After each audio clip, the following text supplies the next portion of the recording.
Chapter 1467. Right now, how Er's strongest attack can barely reach the level of a myth breed, but the full-powered attack of the Moon Empress disciple 2 months ago can already reach the level of myth 3. It also contains a trace of the power of the world. Chief Guard Ye's disciple has summoned a total of 4 insect-type carcinoma phase. Furthermore, each insect-type carcinoma phase strength has reached Diamond X/Legend. Bureau Chief Ye's disciple is a natural disaster in human form. Once he matures, he can destroy the entire continent in an extremely short amount of time. Even if such a person isn't strong in a one-on-one fight, he's invincible in a group battle. In the Radiance Envoy's group battle selection, Chief Guard Ye's disciple will definitely obtain 10 points. Bamboo Monarch's disciple chose the win arena and did not participate. However, rumor has it that Bamboo Monarch's disciple's Sacred Source life form has already reached 4 stars, and it just so happened that it was countered by Chef Supreme's disciple's Sacred Source life form. As for how far Er can go, it all depends on Third Sister's training. Second brother, go and make arrangements to kill everyone in the Four-Legged Beast region apart from the Creation Masters.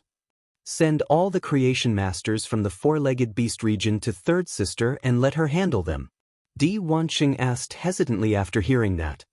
Big brother, should we let Third Sister deal with the Creation Masters first before we deal with the Creation Masters in the Four-Legged Beast region? The Du family stands behind the Four-Legged Beast region, a new peak power. Wanin snorted coldly. That's right. If the Du family really wants to stand up for the Four-Legged Beast region and send all of their members to our Whale Ocean Trading Company, do you think our Whale Ocean Trading Company is afraid of the Du family? 10 years ago, the Du family couldn't beat us in the battle for the mines. 10 years later, the Du family still can't protect the Four-Legged Beast region. Moreover, I don't wish to hide anything from the Creation Master recruitment this time. When Third Sister becomes a Class 5 Creation Master, even if the Hearthstone Du family finds out that my Whale Ocean Trade destroyed the Four-Legged Beast region, what will they do? Could it be that the camaraderie between factions gives the Du family the courage to be impudent in front of a Class 5 Creation Master? When Wanqing heard Wantian's words, he immediately left to deal with the guests that Wu had tricked into coming to the Four-Legged Beast region. After registering, he was preparing to work hard in the Spirit Lock spatial zone at night. As a result, Lin Yuan was stopped by Chimey. Over the past few days, whenever Chimey had been live-streaming on StarWeb, there would always be bullet comments saying that Chimey had been maliciously creating hype. He said that he wanted to use the StarWeb's income to establish a warm sun fund to help phase and spirit chi professionals. In the end, not a single sound was heard. At first, Chimey didn't care about the bullet comments, as Lin Yuan had already promised it. In Chimey's opinion, nothing would go wrong with what Lin Yuan had promised it. However, it was precisely because Chimey didn't care about the bullet screen. Many viewers in Enin's live-streaming room saw the bullet screen. Everyone started to discuss, causing many anchors in the attractive section to take the lead to question Chimey. This caused Chimey, a live streamer that had become popular on the Star Web the moment it debuted, to suffer a rare setback. For example, Enin's live broadcast room had become a shuraba. This made it impossible for Chimey to sing in peace. In the face of all sorts of doubts, Chimey felt very wronged. In the beginning, he was a sound bird that didn't even know how to sing. He truly wanted to help phase like himself and Genius, as well as spirit chi professionals like Lin Yuan. He wasn't a swindler and black-hearted live streamer that the bullet screen said he was. The more Chimey thought about it, the sadder it got. When it explained the situation to Lin Yuan, its eyes involuntarily became wet, and 2 drops of tears rolled down. Lin Yuan didn't treat the Warm Sun Fund lightly. On the contrary, Lin Yuan had already made arrangements. He had asked the experienced Sun Ningxiang to help plan the Warm Sun Fund's development direction. No matter how capable Lin Yuan was, he was only one person. Doing things required time. Unexpectedly, some people on the Star Web couldn't wait any longer. They used this matter as a weapon to question and attack Chimey. Ever since Lin Yuan had formed a contract with Chimey, this was the 3rd time he had seen Chimey cry. The first 2 times Chimey had cried was because he had fainted. This time, Chimey was crying because it had suffered a great grievance. Lin Yuan quickly reached out and gently wiped Chimey's tears with his fingertips. Chimey, the warm sun fund structure has been constantly being constructed. The starting point is the Xia region where we live together. I originally wanted to tell you that the warm sun fund's first stop will officially begin in 2 days. Since you can't wait any longer, I'll spread the news tonight. Lin Yuan's tone became solemn. Chimey, no matter how powerful a person is, they will never be able to care about what is going on in someone else's head. But Chimey, you have to remember this saying. Do good deeds and don't ask about the future. Don't worry. Those voices that question you will all disappear tomorrow morning. You can live stream as usual tomorrow night. Although Lin Yuan had said this to Chimey, he was already really angry. The situation had developed so quickly and even reached such a scale. There must be someone pushing it from behind. The only ones who could push it were the anchors who clashed with Chimey. The human heart was made of flesh, and the audience's eyes were bright. This matter was enough to rise to a hot moral issue. Those anchors who tried to use morality to suppress Chimey were destined to suffer moral backlash after the Warm Sun Fund was officially launched.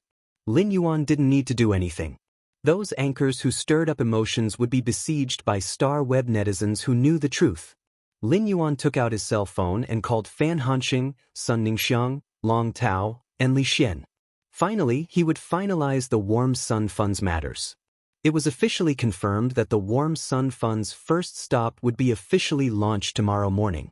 The Warm Sun Fund was just a newly established charity fund. However, it had the plant species phase provided by the Dew Immortal Garden, the flying species phase provided by the Dawn Cloud Avian Niche, the dragon species phase provided by the Coiling Dragon Valley, and the insect species phase provided by the Brahma Insect Cage. There were also the offline channels of the 4 top factions. As for beast species phase, amphibious phase, and fish species phase, Lin Yuan had yet to find a channel for these phase. He could just use the Warm Sun Fund to buy them on StarWeb. Of course, this didn't mean that the phase obtained from the 4 top factions were free. The Dew Immortal Garden had now become a subordinate faction of Sky City, so it was another matter. Lin Yuan would purchase the corresponding phase for the Coiling Dragon Valley, the Dawn Cloud Avian Niche, and the Brahma Insect Cage according to the market price. However, the quality of the phase supplied for the Coiling Dragon Valley, the Dawn Cloud Avian Niche, and the Brahma Insect Cage had to be guaranteed.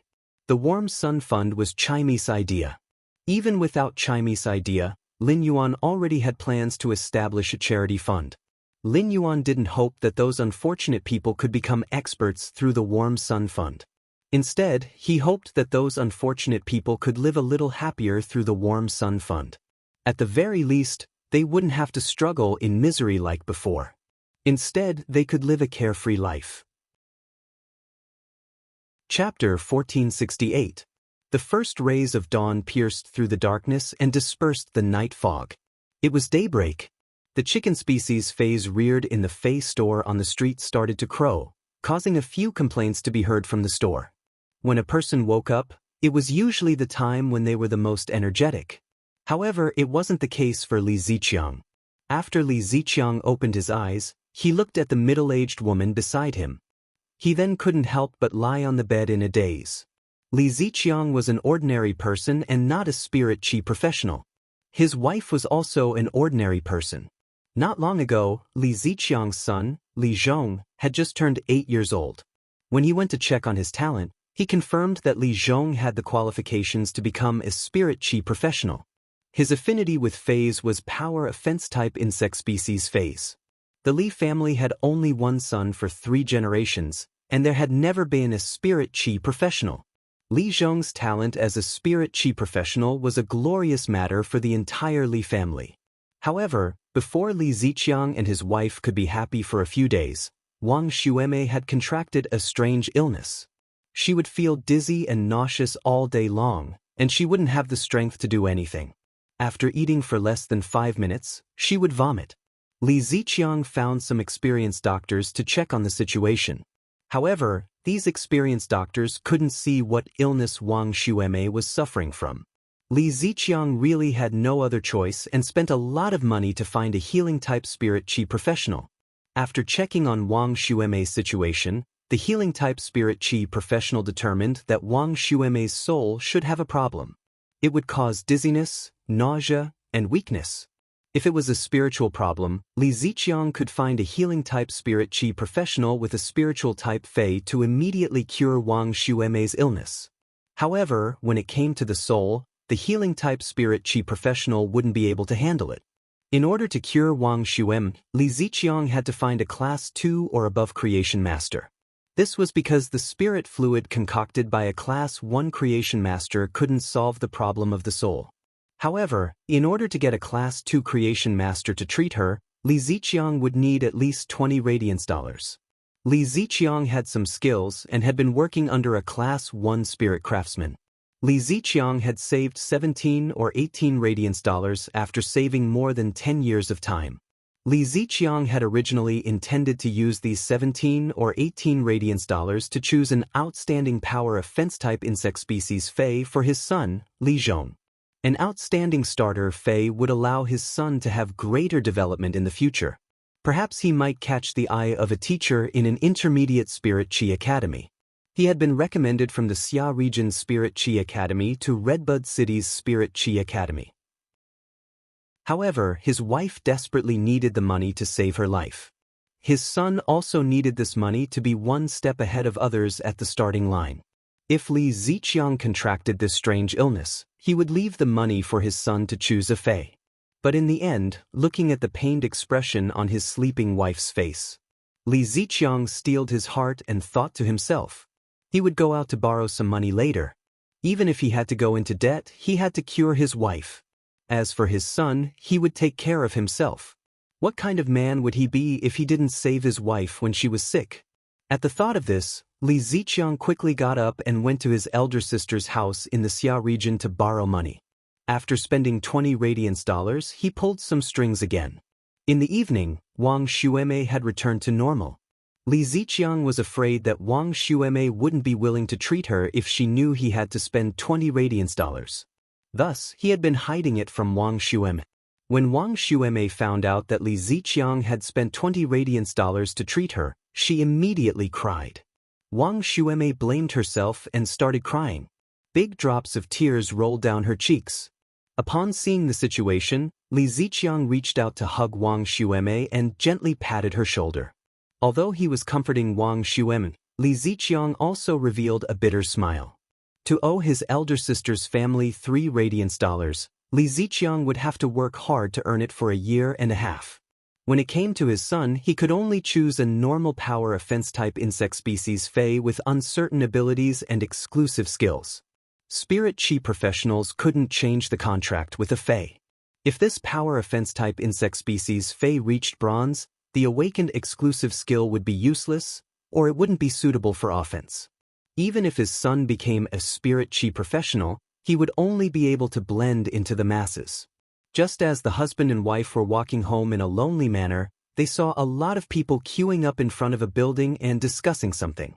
As they were discussing, Li Ziqiang and Wang Xuemei could vaguely hear the words fei, free, and so on. Perhaps he felt that the queue was a little messy, so a Spirit Qi professional walked out of the building and said loudly, "Everyone, be quiet. Line up properly. I will count the people in a while. I'll do a head count later. Those who are ranked below 500 can come back tomorrow morning after 7 o'clock. Otherwise, even if we line up until nighttime, we might not be able to get anyone. In addition, everyone has to remember that when choosing a fei, you have to go to the Xia region's administrative officer to complete the corresponding identity verification procedures. Otherwise, you won't be able to obtain the Warm Sun Foundation's fei."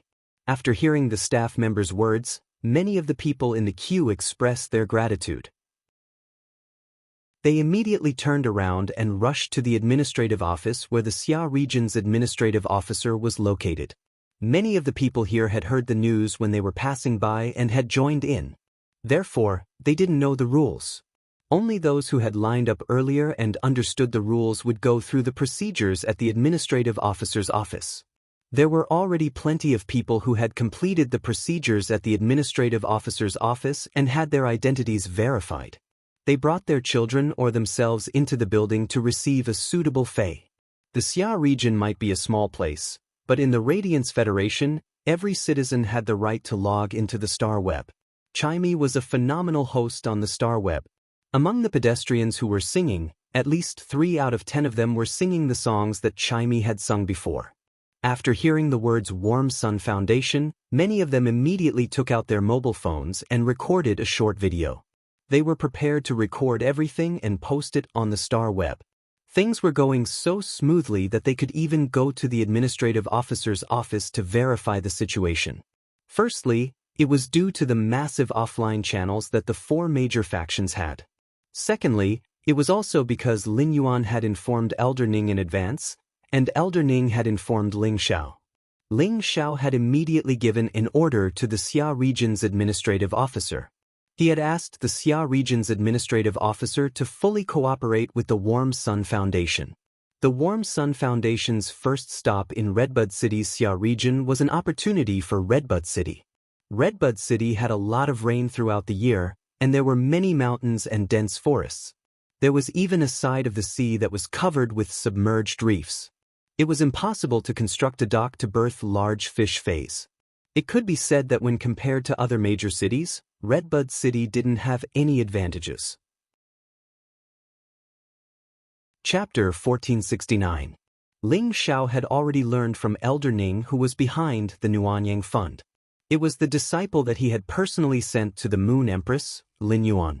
Moreover, the Warm Sun Fund was not just Lin Yuan's matter alone. He had also pulled in 4 top factions. It could be said that the scale of all the charity funds that had appeared in Radiance was no match for the Warm Sun Fund. News of the Nuanyang Fund would be posted on the Star Web today. As the scale of the Warm Sun Fund increased, it would soon spread throughout the Star Web. At that time, the exposure of the Nuanyang Fund was equivalent to the exposure of Redbud City. Perhaps this matter could even attract some rising and established powers to move their headquarters to Redbud City. This wasn't the first time Ling Xiao wanted to take the initiative to communicate with Lin Yuan. However, after some consideration, Ling Xiao finally gave up on the idea of taking the initiative to look for Lin Yuan. Lin Yuan was doing a good deed of helping others unconditionally. This kind of thing should not be involved with his own little calculations. Ning Yanting was a veteran of Redbud City, and with Ning Yanting communicating with Lin Yuan would be able to communicate with him. He did not need to communicate with Lin Yuan again. Ling Xiao made up his mind. In the future, as long as it was related to the Warm Sun Fund, he would cooperate unconditionally. It was said that the Nuanyang Fund was in contact with some counties outside of Xia region. Ling Xiao decided to personally pave the way for the Warm Sun Fund. He must not allow the Moon Empress disciples' free heart to be tainted by the selfish desires of some vile people. After Li Ziqiang understood the situation, he anxiously dragged his wife, Wang Xuemei, and his son, Li Zhong, to the administrator to verify the situation. At this moment, Wang Xuemei, who had always been cautious, spoke to Li Ziqiang.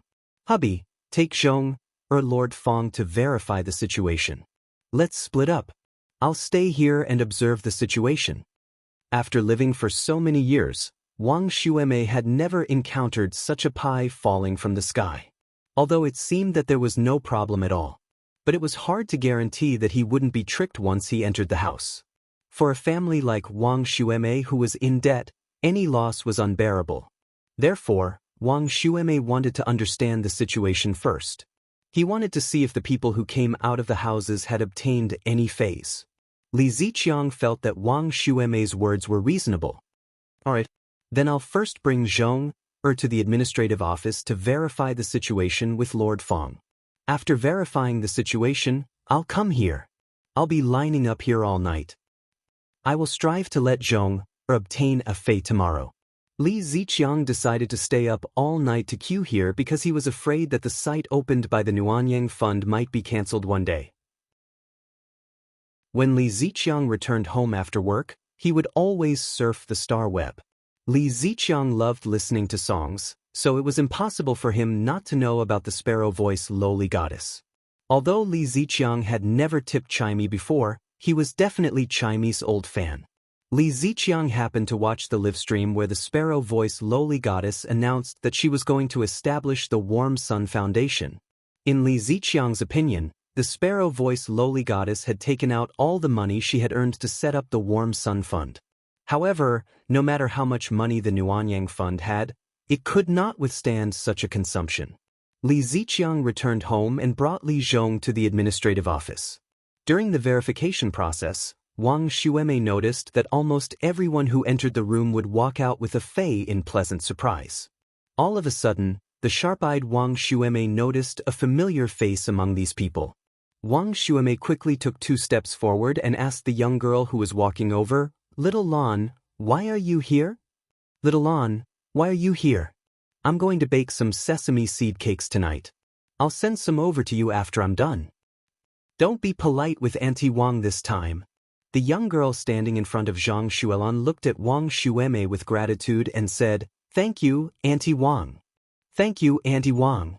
While speaking, Zhang Lan had some doubts in her heart. Wang Xueme's family conditions weren't bad, and she had at least over 10 radiance dollars in savings. The Nuanyang Fund helped those who didn't have savings and were truly in trouble. Wang Xueme didn't meet the conditions of the Nuanyang Fund at all. At that moment, Zhang Lan heard Wang Xueme's hopeful voice. "Little Lan, are feis given out for free here?" Zhang Lan nodded and replied, "It is true that feis are given out for free here. This place is indeed giving out feis for free. Furthermore, it will choose the feis abilities and exclusive skills based on the spirit chi professional's talent. We also receive patients here and can help those who don't have the ability to seek medical treatment. The reason I came here is to treat my leg injury. Auntie Wang, now that my leg injury has recovered, I can go and earn money to take care of Grandma from now on." After speaking, Zhang Lan seemed to want to share her joy and jogged in front of Wang Xueme. Immediately after, Zhang Lan explained the rules in detail to Li Xueme. Then she skipped home, ready to share her happiness with her grandmother. Upon hearing that, Li Xueme felt a little complicated. If Li Ziqiang had chosen to use his family's money to prepare feis for his son, she would have come here to treat her illness. According to the review rules, she wouldn't have been able to pass the review at all. Fortunately, Li Ziqiang had chosen to spend all his family's savings to treat her. Because of her illness, her family was in debt, which was why she was able to meet the Nuanyang Medical Center's review standards. At that moment, she was very happy and thankful. She was happy that Li Ziqiang loved her, and at the same time, she was thankful for the kindness of the person who sponsored the Nuanyang Fund. It was the kindness of the person who sponsored the Nuanyang Fund that ignited hope for her small family. On this night, the Star Web was not peaceful at all. The Xia region's Star Web netizens only took up a small portion of the Star Web. However, those videos and pictures of the Nuanyang Fund were like a prairie fire. When Chimey was live-streaming at night, it was afraid of encountering the previous situation again. As expected, once Chimey started live-streaming, those haters and fake reviewers in Chimey's live-streaming room kept sending bullet comments to question Chimey. Chimey recalled that Lin Yuan had said that it could live-stream with peace of mind tonight, so it didn't bother about the bullet comments. It just minded its own business and sang a song. The night wind blows the white hair on your temples, soothing the scars left behind by memories in your eyes. Light and darkness are intertwined. A smile blossoms, the twilight conceals your unsteady steps. Walking into the bedside to hide the painting in the painting, you speak with your head lowered, eyes still lament at the vastness of the world and indulge in the love words of my childhood, leaving no truth or falsehood, without struggle, pointless jokes. I finally returned my youth to her, along with the midsummer that flicked from my fingertips with a move of my heart. It goes with the wind in the name of love. Are you still willing? At that moment, some strange noises were heard among the bullet screens that were questioning Chimey. Chapter 1470. Wenzi, so many of you are scolding Sparrow Voice Lowly Goddess. Are you sincere? If you're sincere, then your hearts are black. There was no host on StarWeb who was willing to take out all their income to set up a fund. Since the Sparrow Voice Lowly Goddess dared to say it, she would definitely do it. How long has it been since the sparrow voice lowly goddess mentioned preparing the warm sun fund? Do you think it doesn't take time to prepare a fund? Did he say that he could immediately prepare it tomorrow? If you haters had been incited to attack the sparrow voice lowly goddess, it would still be understandable. However, if you were hired by someone to earn money against your conscience, wouldn't your hearts hurt? Wenzi was furious when she sent the bullet screen. Wenzi was not an old fan of the sparrow voice lowly goddess. The sparrow voice lowly goddess had been live streaming on the star web for more than 8 months. Wenzi had only entered the sparrow voice lowly goddess's livestream room by chance 2 months ago. Wenzi did not know much about the sparrow voice lowly goddess. She only liked its singing. Wenzi would memorize the lyrics of the sparrow voice lowly goddess song and learn to sing it. When did Wenzi truly become a fan of the sparrow voice lowly goddess and love her from the bottom of her heart? It was the night when the sparrow voice lowly goddess revealed her face and live-streamed about establishing the Warm Sun Foundation. A talented person would only be appreciated by others. Only with virtue would people find her adorable.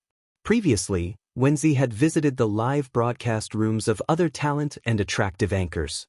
Wenzi was more or less familiar with the fans on the leaderboard.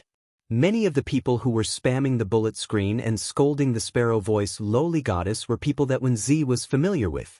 Wenzi's words were for these people to see. But the bullet screen was just too fast. Wenzi's serious message was quickly overwhelmed by the other messages on the bullet screen. However, it was undeniable that Wenzi's bullet screen was seen by many viewers in the live stream. Many old fans of the sparrow voice lowly goddess responded to Wenzi's bullet screen comments. They even copied Wenzi's bullet screen and sent it out. In any matter, disagreements would lead to disputes. Chaime's live streaming room was no exception. As Chaime sang, its gaze never left the bullet screen. It could be said that Chaime had seen every bullet screen in the live streaming room. Suddenly, Chaime felt that its singing was a little boring. He was now working so hard to live stream in order to help more Fays or people like him, Genius, and Lin Yuan in the past. But in the end, he was misunderstood by others, and the live broadcast room was filled with arguments. The little soundbird was unwilling to be wronged like this. Chaime felt a little tired. This was because Chaime wasn't happy singing at all. Chaime suddenly missed the days when it often followed by Lin Yuan's side and landed in his ear to sing for him alone. With this in mind, Chaime stopped singing. Chaime said as it looked at the bullet screen in the live streaming room, "I'm a little tired from singing. I hope we can meet again." After speaking, Chaime left Star Web and didn't bother about the audience in the live streaming room. Upon seeing Chaime go offline, many anchors lurking in Chaime's talent area and attractive area revealed smiles on their faces. It could be said that Chaime's appearance was equivalent to snatching their rice bowls. Music wasn't mainstream in the Radiance Federation, and the talent zone was just a small area on Star Web. Although Chaime was live streaming in Star Web's 2nd District's attractive section, Chaime had been covering its face. It was not a threat to those top streamers in the attractive section who relied on their looks to make a living. However, ever since Enin had revealed its face, the hosts in the attractiveness section had suffered a blow. Therefore, many streamers in the attractive section and the music section contacted each other to suppress the sparrow voice lowly goddess. If the sparrow voice lowly goddess had stopped her live stream to give an explanation and report on the progress of the preparation of the Warm Sun Fund, these Star Web streamers who had hired fake reviewers might feel a headache. Because once things got complicated, these paid posters would have to be paid extra. Now, the sparrow voice lowly goddess did not even bother to explain and just went offline. It could be understood as a sign of guilt. Now that the sparrow voice lowly goddess had run away, they could say whatever they wanted in the live streaming room. At that moment, Bai Hao happened to enter the sparrow voice lowly goddess's live streaming room. Bai Hao, who had entered the sparrow voice lowly goddess's live stream room, felt a little confused. Just now, when he was watching the sparrow voice lowly goddess's live stream from outside, there was still a streamer doing the live stream. Why did the host disappear the moment she entered? As the Radiance 100 sequence selection was imminent, Bai Hao's 100 sequence ranking would change. Bai Hao had the thought of rushing up, so he had been training more. He did not have time to surf the Star Web. Just as Bai Hao was about to give gifts, he saw the bullet comments in the live streaming room. Bai Hao was so angry that he did not care about his Radiance 100 sequence member identity and personally sent bullet comments to go against the fake reviewers like a young kid. Because the sparrow voice lowly goddess had been humiliated, Bai Hao did not care about propriety when he went against the fake reviewers. His words were as nasty as they could be. Bai Hao's bullet comments really suppressed many fake reviewers and hosts. The star web had real name authentication. If Bai Hao wanted to contact the star web to investigate this matter, it would be very easy to find out their identities. However, not everyone was afraid of Bai Hao. Some of the famous star web streamers had some factions behind them. These famous streamers were able to have such a smooth sailing life because of the support of factions. When these famous streamers targeted the sparrow voice lowly goddess, they had checked and reported to the factions behind them in advance. If something went wrong, the factions behind them would cover for them. Seeing Bai Hao going against the fake reviewers, Poison Beauty, who was lurking in the live streaming room, shook her head. Poison Beauty would appear in the sparrow voice lowly goddess's live streaming room.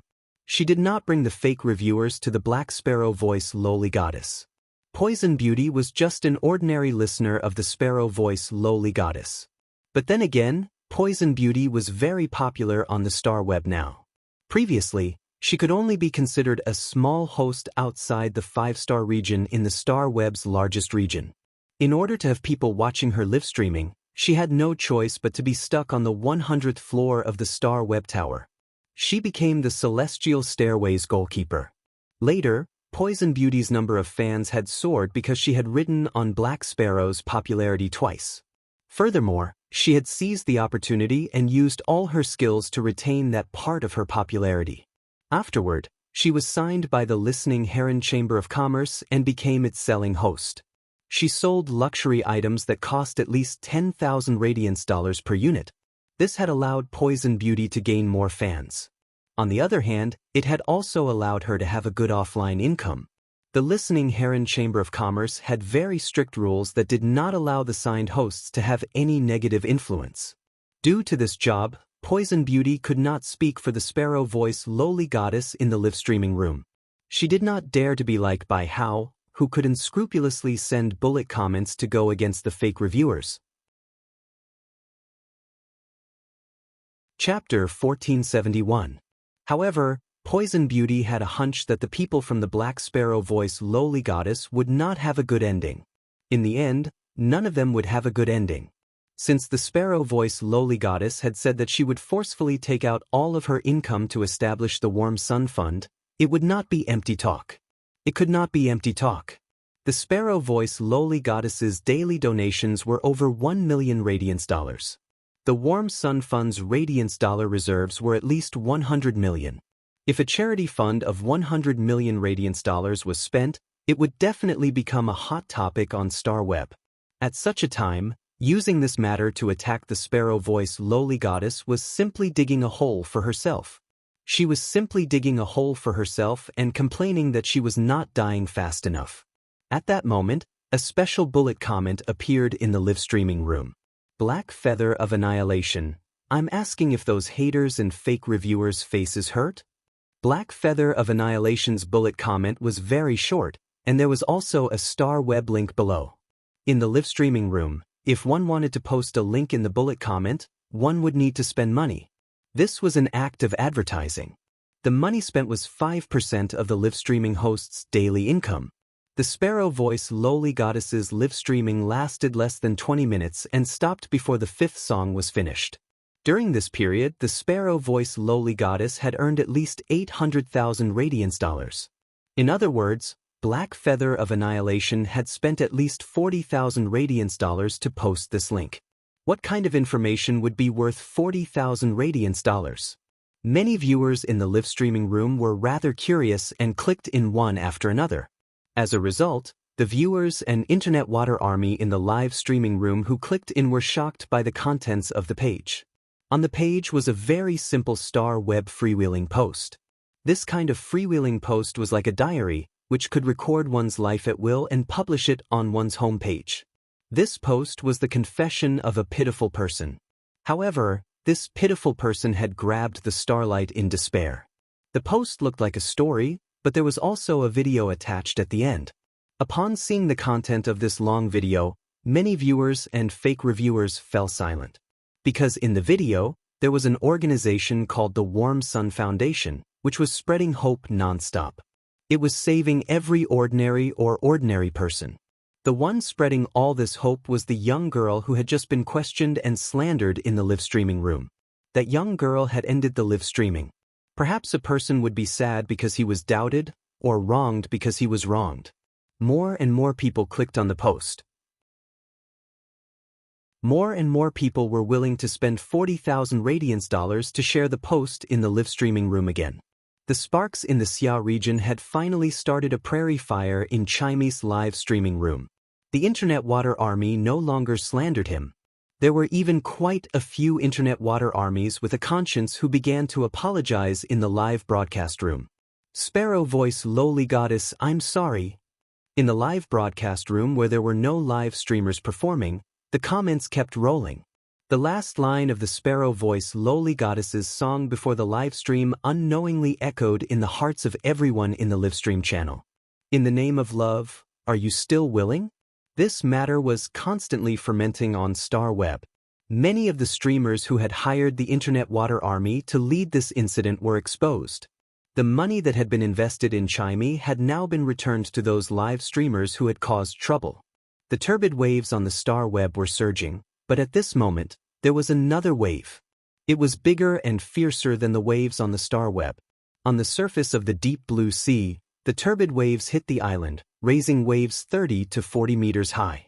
Two island whales that were tens of thousands of meters long sailed side by side in the sea. Since the Celestial Body Council wasn't held as usual, Wang Lin became gloomy. In another day, it would be time for the next Celestial Body Council to be held. However, would the next Celestial Body Council be held as scheduled? If he couldn't, would he lose the one who could save him from the darkness? Amidst the stars, the man who was surrounded by willpower and laws. At that moment, two knocks came from outside Wang Lin's door. Subsequently, a gentle voice echoed. Lord Azure Envoy, Lord Lan Sun wants to look for you to discuss the temporary cooperation agreement proposed by the Freedom Federation's envoy. Wang Lin frowned slightly when she heard that. Wang Lin didn't like to be disturbed when she was thinking. However, since Lan Sun was looking for her, and it was to discuss important matters, she should go over. Wang Lin stood up and opened the door with a wave of her azure blue dress. Seeing Wang Lin, the youth who came to pass the message blushed and couldn't help but lower his head. His voice also became like a mosquito. Wang Lin looked down at the youth beside her and said, Jiang Song, lead the way. Lead the way, Jiang Song. The youth called Jiang Song heard that and immediately realized that he had lost his composure. He hurriedly took 2 steps forward to lead the way. The floating island whale's back was too long. It took more than 10 minutes to walk from Wang Lin's room to the meeting place. Just as Jiang Song was nervously leading the way, he heard an ethereal and cold voice coming from behind him. Jiang Song, what's wrong? Teacher Lan Sun is tempted by the short-term cooperation proposed by the Freedom Federation's envoy. Jiang Song heard that and hurriedly shook his head. I don't know what conditions the Freedom Federation's envoy gave, and I can't see through Lord Lan Sun's intentions. I just feel that the relationship between our Azure Federation and the Radiance Federation is better than with the Freedom Federation. The purpose of our trip to the Radiance Federation this time is just to observe the ceremony and witness the coronation of the Azure Envoy. The Freedom Federation and the Radiance Federation have set a 2-year agreement. It's clear that they have entered a hostile state. The Freedom Federation's envoy coming to the Radiance Federation must be up to no good. I mentioned this to Lord Lan Sun, and although he didn't say anything, I feel that he is very certain of what I said. Wang Lin heard that and nodded without continuing to speak. Wang Lin was the 4th Azure Envoy. To Wang Lin, choosing benefits was the most beneficial thing for herself and the Azure Federation. Jiang Song did not know the conditions that the Freedom Federation's envoy gave, but Wang Lin was very clear. The Freedom Federation promised to give her a relic refined from a sacred source lifeform's body that was at least 5-star. No one would not be tempted by such a benefit. However, Lin instinctively rejected the Freedom Federation's proposal. The reason was very simple. It was because of what the man who saved her said. He told her to go to the Radiance Federation's Royal Capital Listening Heron Union headquarters to exchange for Heavenly Maiden-grade elemental pearls. This meant that the man was most likely from the Radiance Federation. Lin was not willing to do anything that was disadvantageous to the Federation that the man might have come from. Along the way to the meeting room, Lin heard a somewhat shrill voice just as she reached the door. Lord Lan Sun, I suggest forming a short-term alliance with the Freedom Federation's envoy. We and the Freedom Federation's envoy are all guests to the Radiance Federation. Our two states' envoys should form an alliance so that we can take care of each other. Chapter 1472. At this point, the sharp voice paused for a moment before continuing.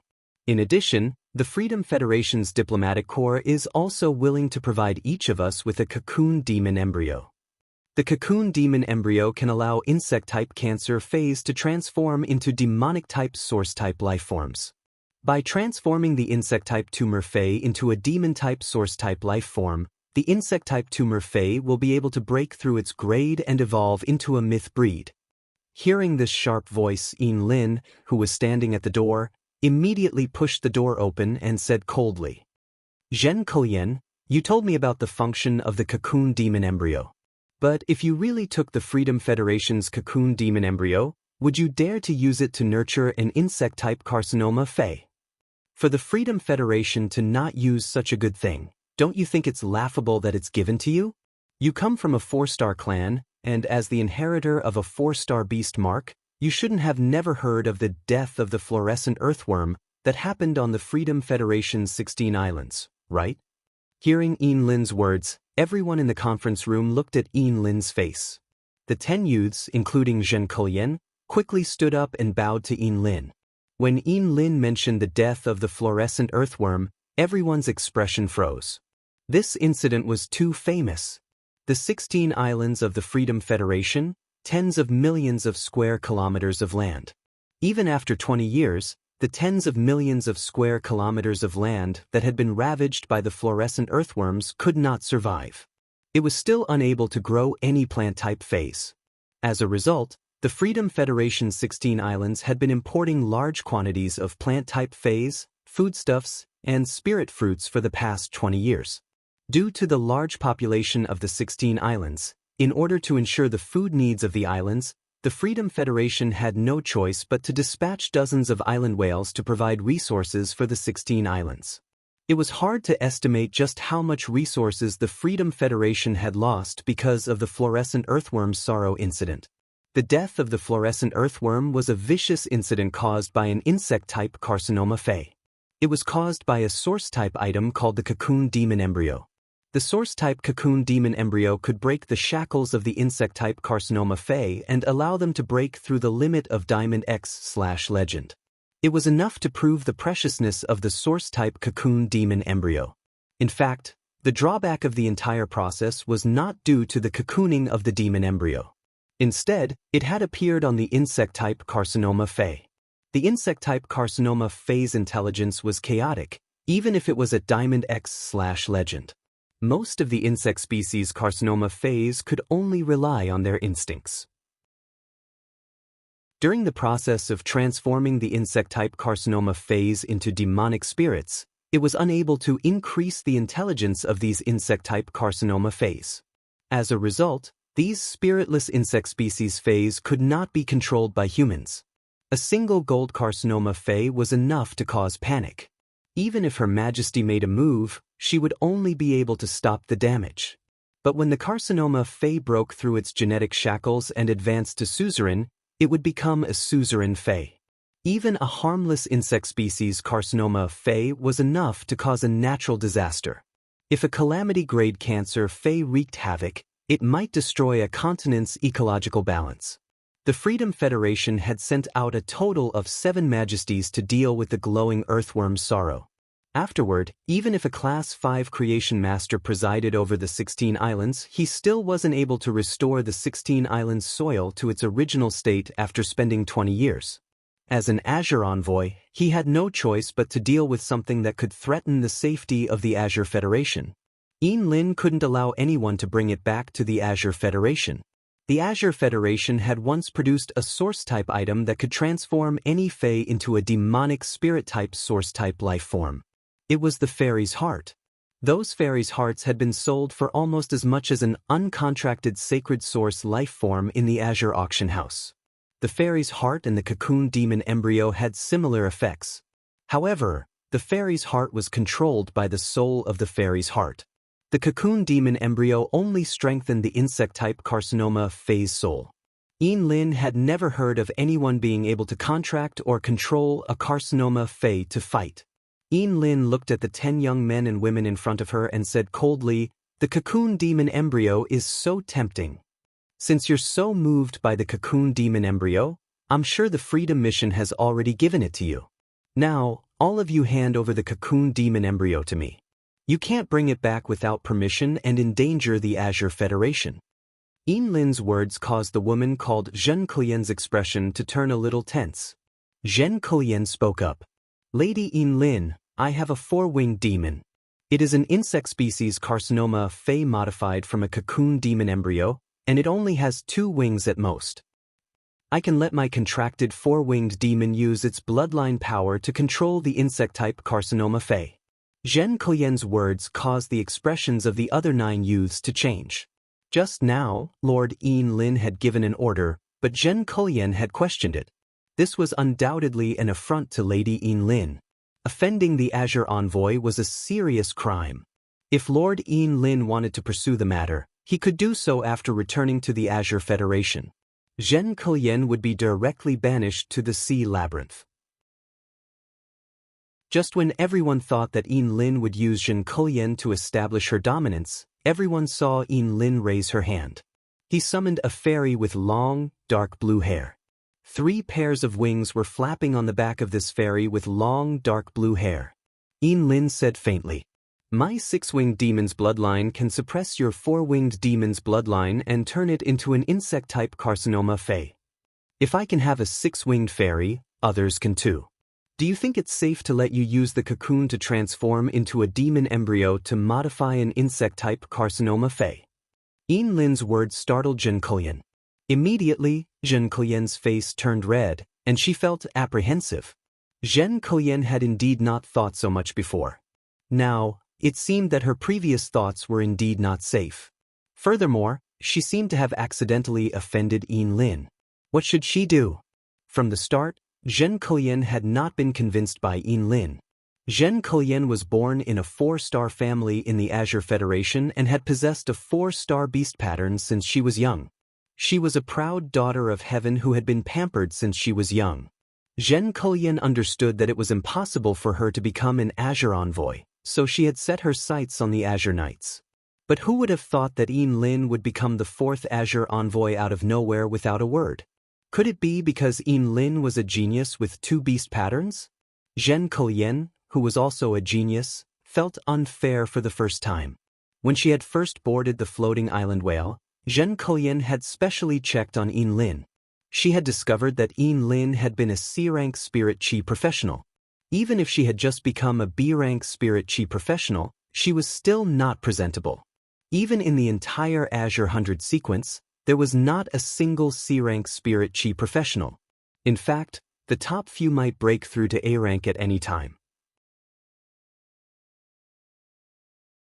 Chapter 1473.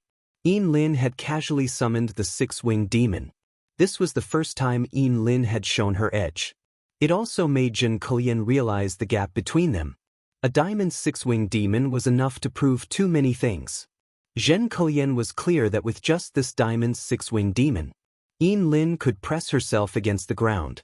Zhen Kulien stared at Lin and apologized sincerely. "Madam Lin, I don't want to keep the cocoon demon embryos for myself. I'll give them to you now." After speaking, Zhen Kulien took out the cocoon demon embryos from her storage equipment and handed them to Lin with both hands. Zhen Klian's actions reminded the others. The others all took out the cocoon demon embryos and handed them to Yin Lin. There were no more, no less. There were no less than 10 cocoon demon embryos in their hands. At this moment, Lan Sun, who had been sitting in the main seat without saying a word, stood up and also took out 2 cocoon demon embryos and handed them over. Madame Azure Envoy, the Freedom Federation's diplomatic mission also gave me 2 cocoon demon embryos. I'll give them to Madame as well. Lan Sun's words shocked everyone present. As the Azure Sacred Hall's Hall Master, Lan Sun's status wasn't lower than the Azure Envoys. There was no need to call Yin Lin Madam. Lan Sun doing this was clearly to establish Yin Lin's prestige. Lan Sun stood up from the main seat and walked to Yin Lin's side. He smiled and pointed to the main seat. Madam Azure Envoy, please take a seat. After speaking, Lan Sun pulled over a chair. He directly sat on the first seat to the right of the main seat. Seeing this, Yin Lin recalled the conversation Lan Sun had with her the night before. Yin Lin didn't bother with pleasantries and directly walked to the main seat. Yin Lin, who had put away the 12 cocoon demon embryos, sat on the main seat and said, "Everyone, please sit. Everyone, take a seat. On the way here, I learned about the situation from Jiang Song. Let me talk about my attitude towards the Freedom Federation's diplomatic mission and the Radiance Federation." While speaking, Yin Lin waved her hand again. As Yin Lin waved her hand, nothing happened in this small room. But in the sea outside, the water currents rose and covered the surface of the island whale that the Azure Federation's diplomatic mission was riding with a light blue water film. This light blue water film seemed to be able to shield everything. As a result, the aura, sound, and scenery within were all isolated from the outside world. The appearance of this water membrane caused the expressions of the people on the other floating island whale to darken. Yin Lin had used the sacred source life form to create a layer of water barrier, which was equivalent to expressing her attitude towards the Freedom Mission. This barrier kept the Freedom Federation's envoys at bay. Yin Lin looked at everyone in the conference room and said, "This time, the envoys are heading to the Radiance Federation to attend the ceremony to celebrate the Radiance 100 Sequence's success. The Radiance Federation and our Azure Federation have always had a good relationship. The trade of the Radiance Blue Route for so many years has promoted the common prosperity of the Radiance Federation and the Azure Federation. Since we're all going to attend the ceremony, we shouldn't cause trouble for no reason. Do you all understand what I mean?" Yin Lin's tone didn't sound like she was discussing, but more like she was telling everyone her decision. Since it was a decision, there was no room for discussion. The 10 Azure 100 sequence members in the room responded to Yin Lin's decision. Yin Lin nodded to Lan Sun, who was next to her, and walked out of the conference room. Now, Yin Lin's mind was filled with thoughts about whether the Celestial Body Conference would be held as usual tomorrow. She didn't have the mood to work on other things. Seeing Yin Lin leave, Lan Sun's face revealed a worried expression. 5 days ago, Lan Sun had sensed that something was wrong with Yin Lin. Since then, Yin Lin had been absent-minded. Over the past 2 days, Yin Lin's emotions had become increasingly obvious. Lan Sun had tried to find out about Yin Lin's situation, but Yin Lin hadn't said anything. Lan Sun was very afraid that something had happened to Yin Lin. Others might not know, but Lan Sun knew how precious Yin Lin's talent was. Among the 12 Azure families, only the Azure Cloud Leopard family had 3 terms, which meant that there hadn't been a child who had awakened the Azure Cloud Leopard's beast pattern in 15 years. In the previous Azure Envoys, the other 11 Azure families had frantically fought for the 4 spots. However, as long as the Azure Cloud Leopard family had a child who had awakened the beast pattern, they would definitely be selected and become Azure Envoys. This was because the Azure Cloud Leopard's ability, Cloud Chain, was an extremely perfect scouting and communication ability. This scouting and communication ability was an indispensable ability in the 10,000 States Conference. Yin Lin had been able to become an Azure Envoy out of nowhere because of the Azure Cloud Leopard's beast pattern. Yin Lin's spiritual speech White Lion's beast pattern could allow Yin Lin to use the spiritual speech White Lion to predict misfortune. Prediction was an ability that was even more advanced than scouting. Yin Lin's sacred source lifeform's ability was shielding, which increased Yin Lin's anti-scouting ability. Although Yin Lin's combat ability might not be very outstanding with her overall qualities. When the current generation's 5th Azure Envoy was confirmed, Yin Lin might take another step forward. From the current 4th Azure Envoy to the 3rd Azure Envoy. In addition, that old fellow from the Azure Cloud Leopard family was very willing to give his granddaughter, Yin Lin. He even let Yin Lin eat the precious spirit-containing strange ginseng. Even if Yin Lin did not do anything, her body could automatically gather the free spirit qi in the air. She could increase the rank of a spirit qi professional at twice the speed of a normal person. In less than half a year, Yin Lin would probably be able to become an A-rank spirit qi professional from the new B rank. Lan Sun did not approve of reaching a short-term cooperation agreement with the Freedom Federation's envoys. Lan Sun had left them alone because he wanted to use this opportunity to investigate the character of these 10 newly selected members of the Azure 100 sequence. Although Lan Sun was not satisfied with Zhen Keyan's performance. Fortunately, Zhen Keyan had repented in time and did not make any mistakes. The Azure Federation's envoys meeting had just ended, but the Freedom Federation's meeting had just begun. A tall and skinny youth with shrewd eyes was constantly tapping the table with his fingers, emitting a sound. He was obviously thinking about something. 3 old men sat beside the youth. Among the 10 obviously younger youths, 7 of them were looking at the tall and skinny youth, who was tapping the table with his fingers. The other 3 youths, 2 men and 1 woman, had very calm expressions. It was as though they were not nervous at all. While the tall and skinny young man was pondering, the woman among them said directly, "Big Brother Qian, these people from the Azure Federation really don't know what's good for them. But I feel that it's fine if the Azure Federation people don't cooperate with us. Our purpose of going to the Radiance Federation this time is to find out the specific situation of the Radiance Moon Empress and see the extent of her injuries. The second is to humiliate the Radiance Federation. No matter which of these 2 things, we can do it. There's no need for us to form an alliance with the Azure Federation's diplomatic corps." Chapter 1474. Speaking of which, the woman's tone changed, and she spoke with a sinister tone. In my opinion, those 12 cocooned demon embryos might as well be used to enhance the 12 insect-type carcinoma phase. When we leave the Radiance sect, it will be more useful to throw these suzerain-class carcinoma phase onto the Radiance sect's land. Before the man in front of the woman could say anything, an old man in front of the man reprimanded. "Yan Ling, are you trying to trigger a war between us and the Radiance land? Yan Ling, are you trying to trigger a war between us and the Radiance land? You are favored by the 3 majesties. At such a time, you should consider the benefits of the majesties who value you." The woman named Yan Ling pouted and rolled her eyes. She didn't say anything else. The 2 men beside the woman asked, one on the left and one on the right, "Big Brother Qian, during this trip to the Radiance land, Yan Ling, brother you, and I will be able to crush everyone in the Radiance 100 sequence. We have seen the information of the Radiance 100 sequence members. There is nothing special about them. Even if most of the Radiance 100 sequence members are hiding their strength. Based on the trump cards that they have revealed, there isn't much worth paying special attention to." The words of the 2 youths were extremely arrogant, but the remaining 7 independent 100 sequence members lowered their heads as much as possible. They lowered their heads to weaken their presence. This was because Yan Ling, Kai Hua, and Yu Changjian weren't just the new independent 100 sequence members. At the same time, they were favored and appointed by the majesties to be the next Freedom Envoy. The conversation between the 3 new Freedom Envoys and the previous Freedom Envoys had been interrupted. The 7 independent 100 sequence members didn't even have the qualifications or opportunity to speak. Upon hearing the 2 youths' words, the tall and thin man, who was tapping the table, couldn't help but frown.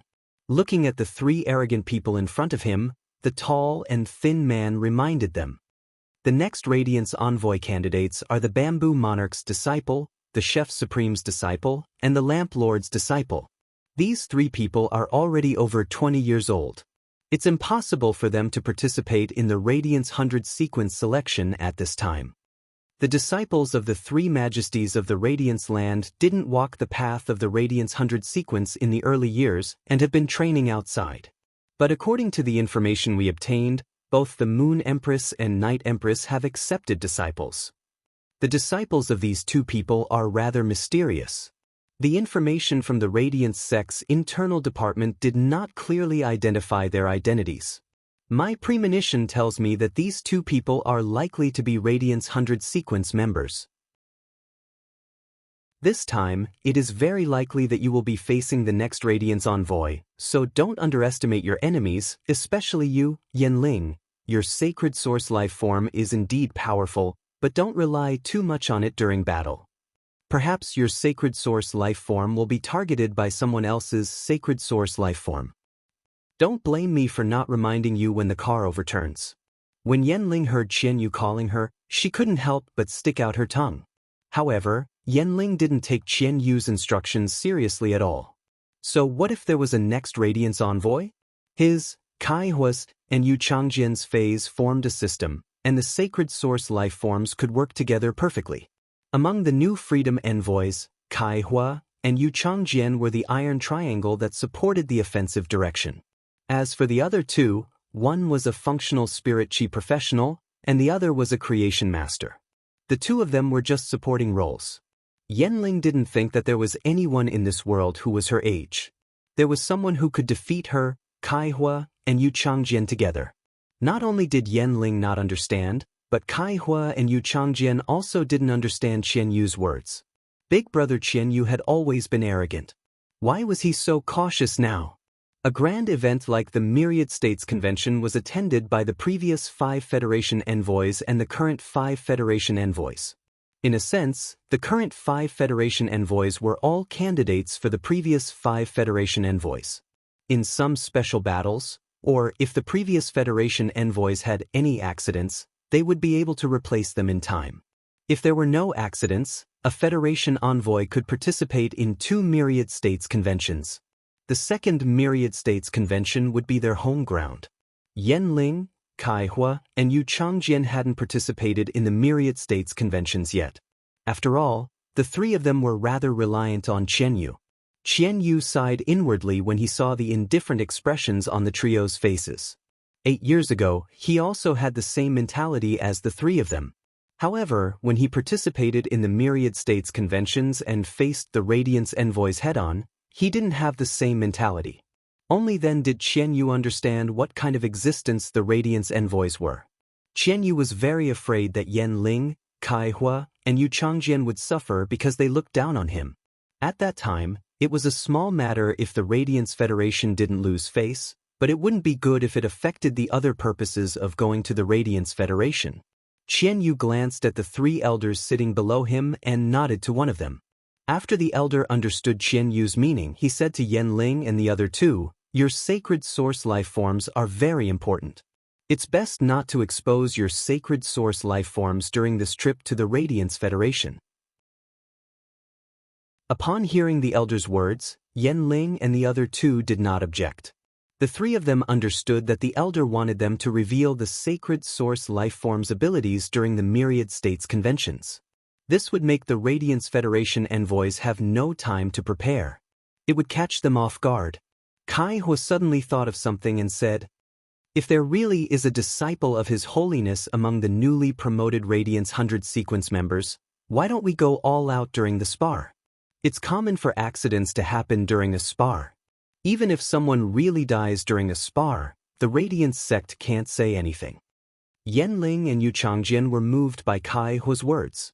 Qianyu also said after thinking for a while, "If you are confident in killing it, you can consider using the sacred source life form's ability.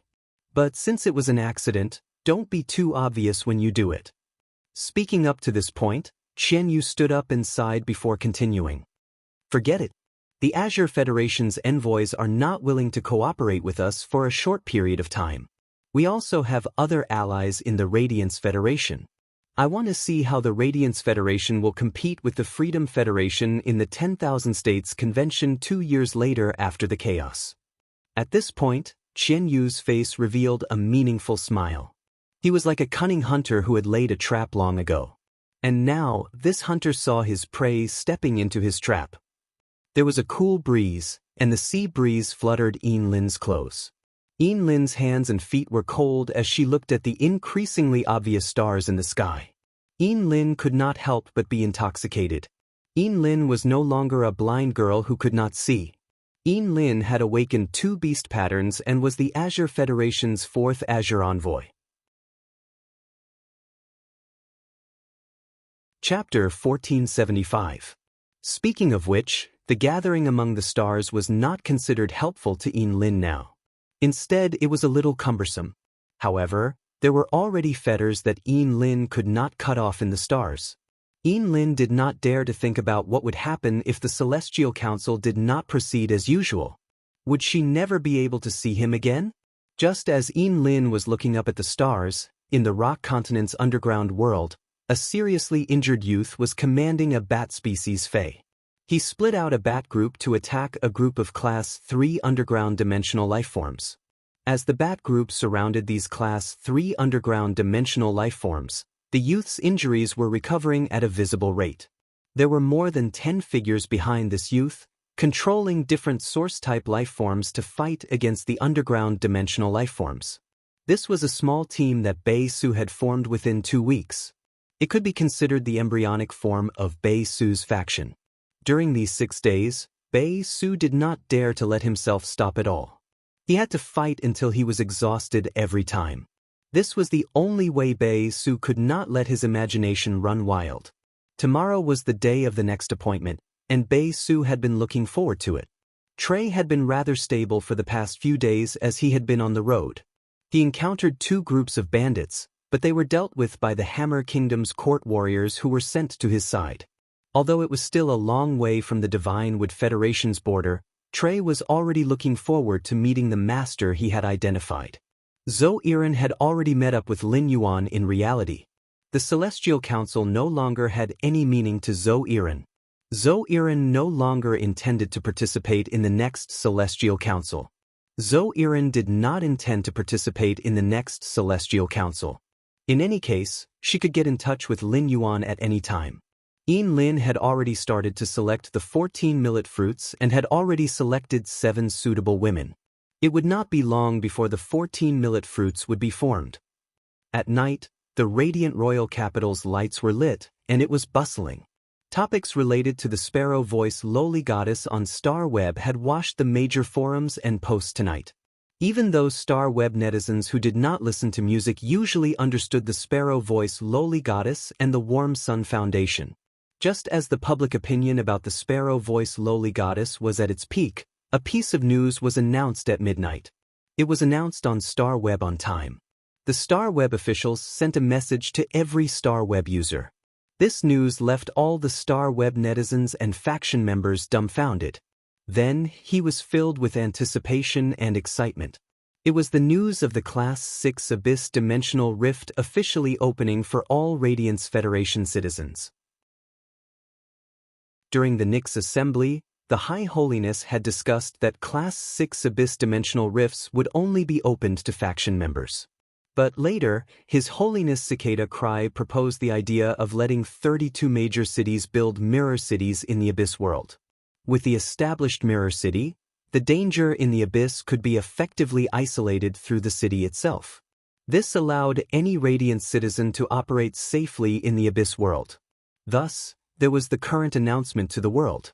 Regardless of whether it was a rising force, a veteran force, or a peak force, none of them had received the news in advance. It could be said that this piece of news was equal to everyone. The members of the forces who received the news immediately mobilized their men. He began to plan his development in the Abyss. It was precisely this piece of news that caused the expressions of Di Wanqing and Di Wanyin, who were overseeing the whale ocean trade, to change.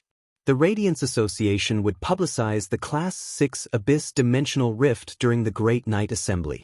Di Wanqing and Di Wanyin heard the news. It was just that the 2 of them did not expect the Highnesses to act so quickly and not leak any information in advance. If it had been during normal times, Di Wanqing and Di Wanyin would have wished for the Class 6 Abyss Dimensional Rift to open earlier. At the juncture of the Radiance 100 sequence selection, no one would focus on the whale ocean trade anymore. However, the bad thing was that the whale ocean trade had attracted so many low-class creation masters at this juncture. The 32 major cities were building cities in the Abyss world. Factions of all sizes were building towns in the Abyss world, and this was the time when creation masters' resources were needed the most. If the whale ocean trade were to recruit creation masters in large quantities at this time, it would be too conspicuous. It was very easy for others to discover that something was amiss and reveal clues. Di Wanyan immediately said to Di Wancheng, "Wancheng, go and inform third sister about the situation. 3 days later, when that batch of creation masters arrives, ask third sister to get rid of all of them so that she can become a class 5 creation master in one go." Di Wanyan knew very well whether his third sister had become a class 5 creation master or not. She had completely different speaking rights. What Di Wanyan wanted to do was to increase the speaking rights of the whale ocean trade to the maximum. It was so big that she could negotiate with the High Holiness. Lin Yuan woke up at daybreak in the return from faraway manor. After consuming the geocentric jade milk, it was already very difficult for him to develop the habit of sleeping in. After waking up, he immediately learned about the Class 6 Abyss Dimensional Rifts public announcement. He immediately entered the Spirit Lock spatial zone and worked hard. He was prepared to quickly prepare the phase that he had promised to Raging Wave City, Indigo Azure City, and Ascending Dragon City. He would then use Sky City's reputation among the 3 major cities to attract more attention from the other major cities. He would then use this opportunity to negotiate more cooperation with the major cities. This would allow Lin Yuan to obtain more rations for the princess. After working hard until noon, Lin Yuan went downstairs for lunch. After lunch, he prepared to discuss the Sacred Source Lifeform's Celestial Body Council with Wenyu. This time, when Wenyu went into seclusion in the Radiant Moon Palace, the source paper was not the biggest improvement in her strength. It was the Sacred Source Lifeform's Celestial Body Council. Now, Wenyu's Celestial Body Council had risen to 3-star, the same grade as Lin Yuan's Sacred Source Lifeform, the Princess. If Wenyu's Celestial Body Council wanted to increase its grade, it needed spiritual-type spiritual ingredients. Mystic Moon's original body was a spiritual-type dragon species Fae. As Wenyu's teacher, Mystic Moon always felt that she had treated Wenyu unfairly. Mystic Moon was so focused on nurturing Wenyu because she hoped that Wenyu could follow by the Moon Empress side like she did. She could also follow by Lin Yuan's side and assist him. Thus, Mystic Moon gave the dragon horn that she had shed after taking that step to Wenyu. He let Wenyu's Sacred Source life form, the Heavenly Body Assembly, absorb the dragon horn. Although Wenyu's Celestial Body Council was only at 3-star, for a short period of time, under the effect of the dragon horn, the Celestial Body Council would quickly rise to 5-star. It might even reach 5-star and above. As the Celestial Body Council's grade increased, Wenyu's understanding of the Celestial Body Council also became stronger. Wenyu was prepared to chat with Lin Yuan about the Celestial Body Council's situation. She wanted Lin Yuan to help her decide the Celestial Body Council's development direction. Chapter 1476. However, before talking to Lin Yuan about the Sacred Source Life Form and the Celestial Body Council, Wenyu had other things to ask him. Wenyu had only learned about the opening of the Class 6 Abyss Rift this morning. In her opinion, the Abyss world was an unknown world that had yet to be explored by humans. There were extremely rich resources in the Abyss world that could be mined. Wenyu wanted to ask if Lin Yuan had any plans to develop in the Abyss world. Thus, she said, "Young Master, the Abyss world has opened." "Young Master, the Abyss world has opened. According to the rules, our Sky City will be located in the capital.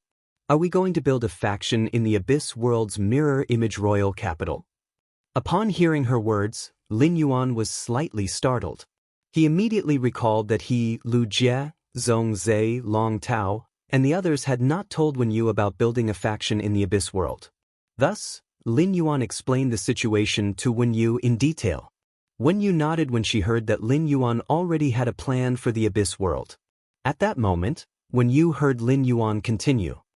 "Wenyu, I told you about the swamp world situation last time, but you have never been to the swamp world to take a look. Since I have time now, I'll take you to the swamp world to take a look.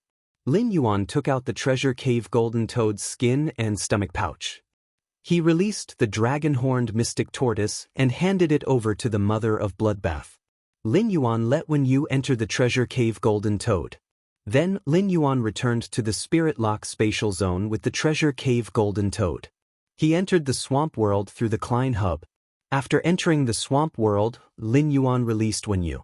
After Wen Yu visited the territory in the swamp world, Lin Yuan took her back to the main world. Sitting on the water rhinoceros leather sofa again, Wen Yu learned that Lin Yuan had already spread his business to the swamp world. Compared to the abyss world, the swamp world was undoubtedly more suitable for human development. Because the abyss world was hot all year round, there was no rain, and the ground was solid rock. It was not suitable for planting any plant species phase, and it was difficult to raise long-haired beast species phase. Under the high temperature of the abyss world, even if the long-haired beast species phase had sufficient water supply, they would still be easily suffocated by their long hair. With Long Tao managing the faction and many people investing in it, Lin Yuan's distribution of resources would be much less than when he established his own faction. However, he could truly be a hands-off shopkeeper and not have to worry about anything. At the same time, there was no need to invest any manpower. Since everything in the abyss world had been arranged properly, the abyss world was not a place to be. When you did not need to make any more plans. At this time, Wen Yu recalled the message that Duan He had sent 2 days ago. With a wave of Wen Yu's hand, the paper fluttered in the air. Ink continued to form on the flying pieces of paper. A stack of new documents fell on the table. Wen Yu took the stack of information and handed it to Lin Yuan. Young Master, Indigo Azure City wishes to deepen our cooperation with you and order more bronze/epic phase. Also, the scope of cooperation is not limited to Indigo Azure City's standard Fey, the hot spring slug. At that time, young Master hadn't returned yet. After learning about this matter, I called the Stormy Wave Guard captain in advance. I found out that Cloud Pool City and Yuzhong City, these 2 big cities that are close to Indigo Azure City, have plans to cooperate with us. I mailed a piece of faceless paper to Duan He and prepared to let him use it to change his appearance before contacting Cloud Pool City and Yuzhong City. Find out the conditions given by Cloud Pool City and Yuzhong City. Of course, whether to cooperate with Cloud Pool City and Yuzhong City is entirely up to young Master. Cloud Pool City and Yuzhong City are so eager for Creation Master resources because they must have heard the news of the Class 6 Abyss Dimensional Rift opening in advance. Law Source crystals are not rare items for these big cities. During the active period of the Dimensional Rift every 10 years, these big cities have collected countless Law Source crystals. Young Master can raise the price. This will be good for both Young Master and Indigo Azure City. Upon hearing Wen Yu's words, Lin Yuan frowned slightly. However, Lin Yuan soon understood the meaning of Wen Yu's words. After all, the news of Cloud Pool City and Yuzhong City had been obtained from Indigo Azure City. If he increased the price for Cloud Pool City and Yuzhong City, the price for Indigo Azure City would remain the same. It was tantamount to invisibly categorizing Indigo Azure City as one of their factions. This would allow Indigo Azure City's City Guard captain to have an endless favorable impression of Sky City. This favorable impression could even jump out of the transaction itself. Wen Yu's method was a pull of human relations.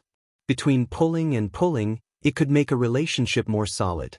The news from Raging Wave City had also been spread by Indigo Azure Guard captain Feng Dong. Feng Dong could let the other 3 big cities' city guard captains know about this kind of cooperation that concerned the prosperity of his own city.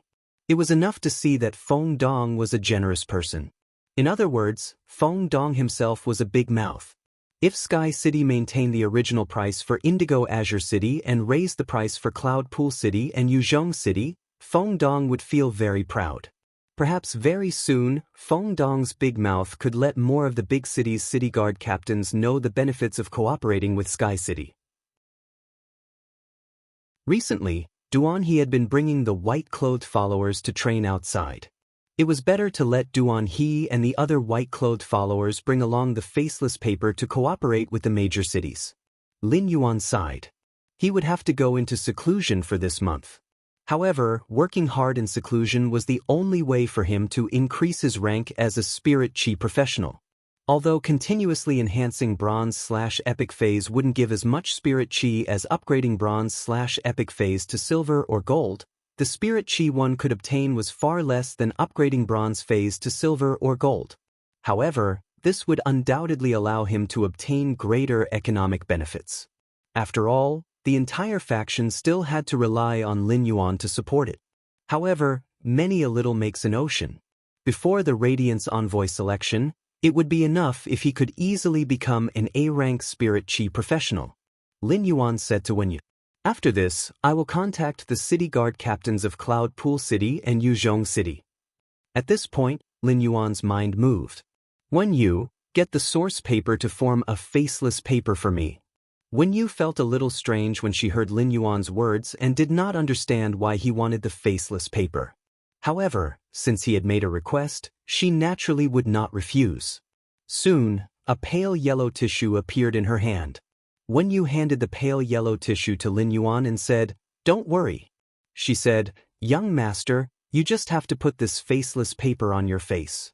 The faceless paper will change the proportions of your facial features. It can change about 80% of the original foundation. After the changes, it will be impossible to recognize a person based on their appearance." Chapter 1477. In addition to the faceless paper changing its appearance on its own, I can also manipulate it and change it into a specific appearance. However, after wearing the faceless paper, there's no way to remove the disguise state. If you want to remove the disguise state, you need to use the source paper to take back this faceless paper. Otherwise, even if you scratch your face, the faceless paper will still not be damaged. Upon hearing Wen Yu's explanation, Lin Yuan chose the former without hesitation. Lin Yuan planned to use the faceless paper to change his facial features at will and make them more ordinary. He did this so that he could go to the Whale Ocean Trade's lair and find out what was going on through the registration. Lin Yuan placed this pale yellow tissue on his face. Lin Yuan felt something gently brushing against his face. His face was slightly itchy. But soon, this itch disappeared. There was no mirror on the first floor of the Return from Faraway Manor's main residence. However, the sweet white porcelain vase with fresh flowers on the table could reflect his image very well.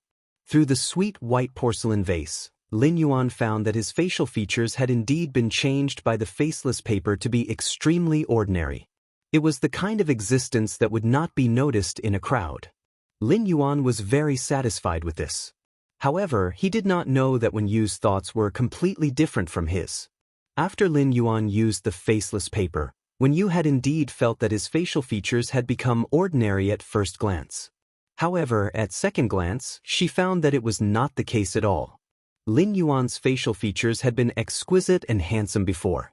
Such handsome and exquisite facial features would, to a large extent, weaken the beauty that Lin Yuan had. It would weaken Lin Yuan's temperament and bone features, giving people a sense of beauty. However, now that Lin Yuan's appearance had become ordinary, the beauty of his temperament and bone features could not be suppressed no matter what. If such a Lin Yuan was placed in a crowd, people would not feel anything at first glance. However, as long as that person took a second glance, he would immediately become the focus of the crowd. However, this did not affect Lin Yuan's purpose of using the faceless paper to cover up his appearance. Wen Yu was not obsessed with looks. At present, Lin Yuan had an ordinary appearance and a prominent temperament and bone features. In her eyes, Lin Yuan was more charming than the previous Lin Yuan. Sitting beside Lin Yuan, Wen Yu's heart could not help but beat faster. Wen Yu hurriedly said softly, "Young master, if you don't want to continue using the faceless paper, I can help you take it off. After taking it off, the faceless paper will not be damaged. Young master, you can still wear it on your face in the future, and your facial features will be the same as last time. However, if you change to another piece of paper, your facial features might not be the same as before, and they will continue to change." He reached out to touch his face and found that it felt exactly the same as before. It was impossible to tell that he had changed his appearance.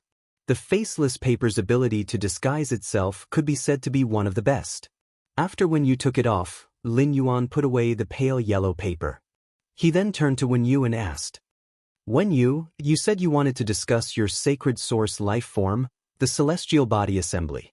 Did something happen to your sacred source life form, the heavenly body council?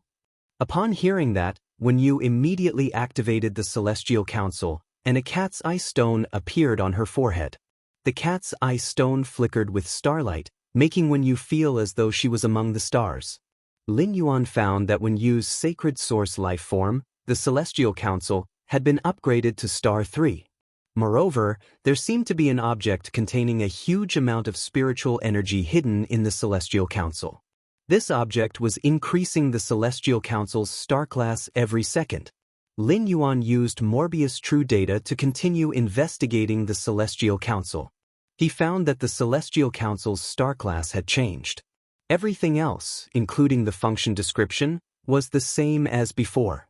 Lin Yuan looked at Wen Yu, not knowing what she wanted to talk to him about. At that moment, Wen Yu said, Young Master, my sacred source life form has been upgraded to star 3. The celestial council has now reached a fork in the road. I can use my spiritual energy to decide the celestial council's 2 directions of development. The first direction is to pull more people into the celestial council to make up for the northern and southern constellation seats. The celestial council is now at a fork in the road. I can use my spiritual energy to decide the celestial council's 2 directions of development. The other way is to deepen the relationship between the celestial council and the northern and southern constellations. Lin Yuan raised his eyebrows and asked, more specifically, how can I deepen the relationship with the northern and southern constellations contractors?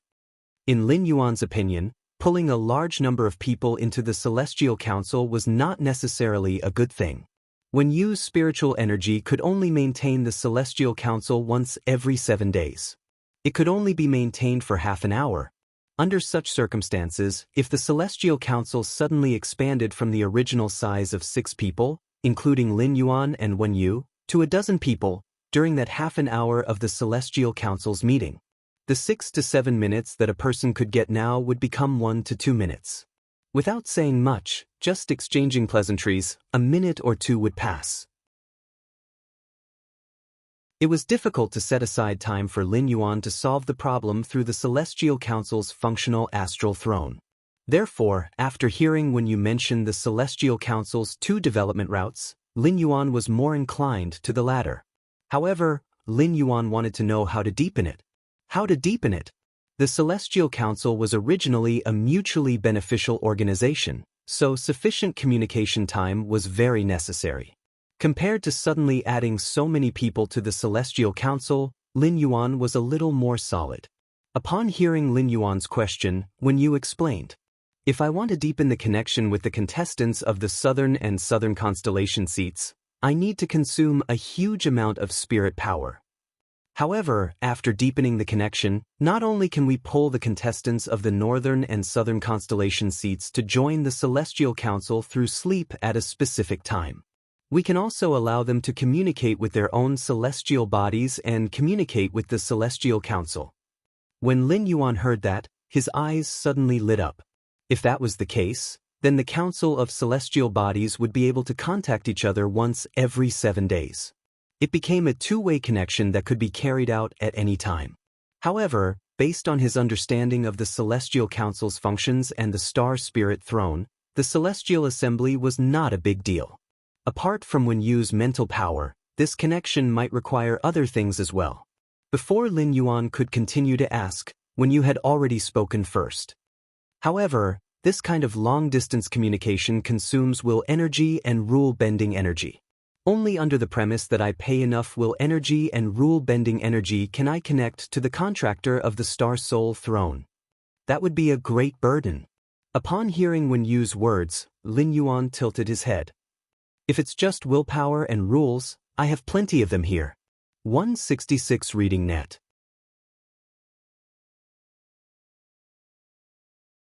Chapter 1478. If when you wanted to deepen the connection with the contractors through the Heavenly Council, she would need other things. Lin Yuan might not be able to agree so readily. He had the Spirit Lock spatial zone and could quickly gather a lot of wealth. However, the types of resources that the Spirit Lock spatial zone could produce were too rare. He had already thrown aside the completely jade-textured wood. Most of these completely jade-textured wood were used in the construction of the Return from Faraway Mansion and the underground space. Lin Yuan would only let the Heavenly Craft Pavilion's spirit craftsman process the leftover powder after Hu Quan had processed it into luxury items. They would be put in the Listening Heron Chamber of Commerce for sale or auction. As for the completely jade-textured wood that could not be used, Lin Yuan stored them. He was going to use them when he built the Sky City on the floating island whale's back. With the whale bones of 3 old island whales as the beam, Lin Yuan did not need to build the structure. However, if he wanted this beam to be gorgeous, he needed to use a lot of materials to fill it. Lin Yuan, who was used to using the completely jade-textured wood utensils, still intended to use the original style of the Return from Faraway Manor in the construction of the Sky City. Therefore, only acquaintances needed the completely jade-textured wood. It would no longer flow from Lin Yuan's hands into the market. The Spirit Lock spatial zone's current wealth was all relying on the Golden Lotus brocade, the Heavenly Maiden grade elemental pearls, and the Bronze/Epic phase that Lin Yuan had enhanced in the Spirit Lock spatial zone. Under normal circumstances, precious spiritual materials would not appear in the market at all. For example, the island whale head oil and ambergris whale fragrance in Lin Yuan's hands. Even if Lin Yuan went bankrupt one day, he would not exchange them for supplies. Therefore, he could not guarantee the availability of some rare resources. However, Lin Yuan had too much willpower and law energy. It was difficult to find willpower and law energy with others. However, Lin Yuan's sacred source life form, the sacred sword embracing queen, could extract willpower and law from the fantasy breed phase bodies and myth breed phase law crystals at will. Lin Yuan had not stopped searching for the fantasy breed phase bodies and myth breed phase law crystals. When Lin Yuan had prepared the phase bodies for Duan He to feed the purple demon, he had extracted the willpower from these phase bodies in advance. Now, all kinds of willpower and law energy were mixed in the princess dress. Many minor laws and willpower were of no use to him. He could consume these useless willpower and laws without any heartache. It was equivalent to helping the princess wash her dress. Upon hearing his matter-of-fact words, Wen Yu blinked twice. Wen Yu remembered that when she had first convened the Celestial Council, he had said the same thing after exhausting his willpower and nomological energy. However, if he wanted to communicate with the contestants of the northern and southern constellations through the Celestial Council, he would need a lot of rules and willpower. When you said, "Young master, even if you don't lack willpower energy and rule-bending energy, it's still not enough. But I'll need a lot of rules and willpower." Upon hearing that, Lin Yuan smiled and explained to Wen Yu, "My sacred source life form can extract willpower and laws from the bodies of fantasy breed phase and the law crystals of myth breed phase. Don't worry. If we really need too many, we can exchange for some dead fantasy breed phase corpses when we reach an agreement with those large cities. When I use the Golden Lotus brocade stock to trade with the various peak powers, I'll exchange it for some law crystal fragments." Wen Yu was completely relieved after hearing Lin Yuan's words. Wen Yu knew that Lin Yuan had already formed a contract with a sacred source life form. However, Wen Yu did not know what Lin Yuan's sacred source life form was. Wen Yu had never thought of asking him. Now that Lin Yuan had told him about the sacred source life form's abilities, it meant that Lin Yuan trusted him. Wen Yu's heart felt warm in an instant. The corners of her mouth curled up into a bright smile. After sorting out her emotions, Wen Yu said, "Young master, if I increase the connection between me and the contractors of the constellation seats in the deep south sky, the Celestial Body Council can only accommodate 7 people at the same time, including you and me. However, I can extend the duration of the Celestial Body Assembly from the original 30 minutes to 45 minutes. Upon hearing that, Lin Yuan raised his eyebrows. This was not considered a restriction for him. Instead, it was very good news. Compared to 30 minutes, 45 minutes was an increase of 50% on the original basis. It would be easier for him to communicate with the Celestial Council members. On the other hand, 7 people was not a small number. Excluding Lin Yuan and Wen Yu, the Celestial Council could pull in 5 people at the same time. Su Yiren had already met up with him at the Divine Wood Federation. Although Su Yiren had signed a contract with the constellation seats, she did not need to participate in the Celestial Council. Tally would soon meet up with him at the Divine Wood Federation border. At that time, the Celestial Council would have an empty seat. Currently, only Yin Lin, Bei Su, and Tally needed to participate in the next Celestial Council. In other words, when Lin Yuan convened the Celestial Council, he could choose 2 newcomers to join the Celestial Council. Lin Yuan was looking forward to it. It would give the contractors of the constellation seats the ability to contact the Celestial Council.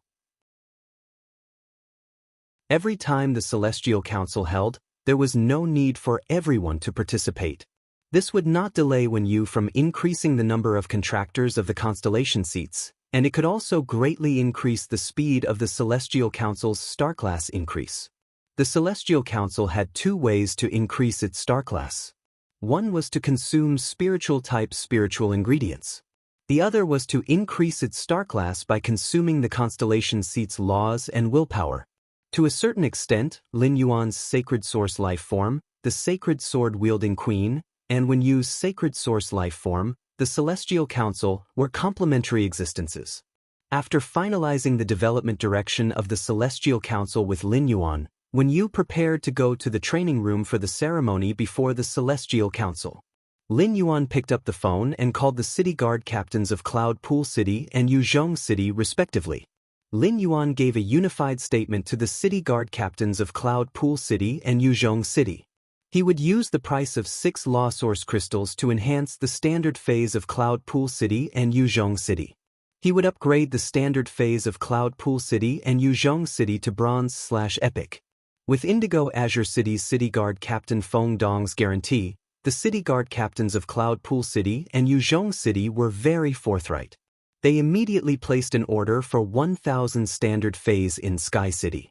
However, Lin Yuan had never met the city guard captains of Cloud Pool City and Yuzhong City. Therefore, the city guard captains of Cloud Pool City and Yuzhong City only paid a deposit and were not as forthright as Wang Su of Raging Wave City. Chapter 1479. The completion of these 2 transactions was equivalent to earning another 12,000 law origin crystals for Lin Yuan. It was enough for the princess to spend a long time. Yuzhong City and Cloud Pool City needed such a large number of high-quality bronze phase, which was enough to prove the determination of these large cities to build mirror cities in the Abyss world. Lin Yuan, who had an understanding of the dimensional world, knew how difficult it was to develop resources in a dimensional world. He did not know how many hard battles he would have to fight with the abyssal demons. The opening of the Class 6 Abyss Dimensional Rift and the establishment of the mirror cities in the Abyss world would subtly increase the Spirit Chi professionals' courage. It would make the Spirit Chi professionals' beliefs and willpower stronger in the process of training in the Abyss world. It could be said that the Abyss world was the Radiance Federation's best place to prepare for war. Of course, the establishment of this place was all due to the Holiness's discovery of the Class 6 Abyss Dimensional Rift. They had swept through the Abyss world day and night. They had driven away and killed all the powerful dimensional life forms in the Abyss world. As for setting such a low price with the Cloud Pool City and Yuzhong City's city guard captains, it was mainly because Lin Yuan did not want to use the opening of the Class 6 Abyss Dimensional Rift to raise the price. It gave people a feeling of exclusive greed. Otherwise, at this juncture, when all the factions were recruiting creation masters, Lin Yuan was asking for 10 or even 15 Law's origin crystals. Even if the Yuzhong City and Cloud Pool City's city guard captains did not agree at first, they would eventually have to pinch their noses and accept it. Lin Yuan increased the price by 1 Law Source crystal on the original basis of 5 Law Source crystals. It was for Indigo Azure City's city guard captain Feng Dong to see. He had already shown his friendliness to Feng Dong. As for how Sky City should treat Feng Dong, It completely depended on how many orders Feng Dong could bring to Sky City. Cloud Pool City and Yuzhong City were neighbors of Indigo Azure City. Duanhe was currently leading the white-clothed followers to train near Indigo Azure City. After Lin Yuan hung up the phone with the Cloud Pool City and Yuzhong City's city guard captains, he called Duanhe. Over the phone, Lin Yuan issued a mission to Duanhe. He asked Duanhe to lead these white-clothed followers and travel between Cloud Pool City, Yuzhong City, Stormy Wave City, and return from Faraway Manor. Duanhe, who understood Lin Yuan's mission, immediately told him that he would complete it perfectly. In any case, Lin Yuan had already finished discussing the matter. Duanhe would need to spend more effort on the delivery of the phase. Each of the white-clothed followers recruited by Sky City had comprehended at least 3 willpower runes. Due to their origins, most of the prodigies who had been lost in the Radiance continent had very weak main phase. However, with Lin Yuan's pouring of resources and Duanhe's meticulous nurturing, Lin Yuan's cultivation had improved tremendously. These white-clothed followers were no longer the same as before. The sharp sword had been hidden in the scabbard for a long time. It was time to reveal its edge. This mission was the best time for the white followers to show off their abilities. I have awakened a willpower rune. I can be your servant. Can you please let my sister go? A teenager was kneeling on the black stone floor. The teenager kept banging his head on the ground, making loud banging sounds. The black stone floor was indeed bright, but the collision of flesh and blood with the ground was like an illusion. In the end, a huge bump appeared on the teenager's head. The bump on the teenager's head continuously hit the ground, and the blood squeezed out a hole on the skin of the forehead, staining the black stone floor. In front of the teenager was a middle-aged woman who was about 40 or 50 years old. The middle-aged woman's eyes did not even glance at the teenager. But when she saw the teenager's blood staining the black stone floor, a trace of disgust immediately appeared on the middle-aged woman's expressionless face. A trace of disgust immediately appeared on the middle-aged woman's expressionless face. It was as if she had seen something dirty. Seeing the middle-aged woman frown, the 2 men behind her hurriedly picked up the young man who was kneeling on the ground and prepared to throw him out. At that moment, the middle-aged woman stood up. Wait. After saying that, the middle-aged woman walked in front of the teenager and said in a disdainful tone, "Kid, you have a good idea. Kid, you sure have a good idea. You have awakened a willpower rune and want to stay in the castle as a servant. Are you trying to freeload one of my fays? It is your sister's fortune that the 6th young master has taken a fancy to her. If your sister stays by the 6th young master's side and serves him well, you might be able to live a better life in the future." After speaking, the middle-aged woman picked up the jade wheel on the table, turned around, and walked into the castle. When she left, the middle-aged woman used the jade wheel to gently roll on her face, maintaining her skin. Her expression was full of satisfaction. The teenager was left with his head on the ground. The dizzy teenager gritted his teeth, and his eyes were filled with hot tears. However, he did not dare to let his tears drip on the black stone floor. The 6th young master had taken a fancy to his sister, and his sister had no way of rejecting him. Because of this, the teenager told his sister the secret that his sister did not allow him to say. The 2 men beside the teenager had all kinds of tattoos on their bodies. One of the men had a totem tattoo on half of his face. It made the man look very fierce. Seeing that the teenager was about to cry, the man said playfully, "Kid, the master of our castle does not like to see people cry the most. Anyone who dares to cry in the castle will not have a good ending. If your tears fall, I won't have to throw you out." When the man said that, his face showed a ruthless expression.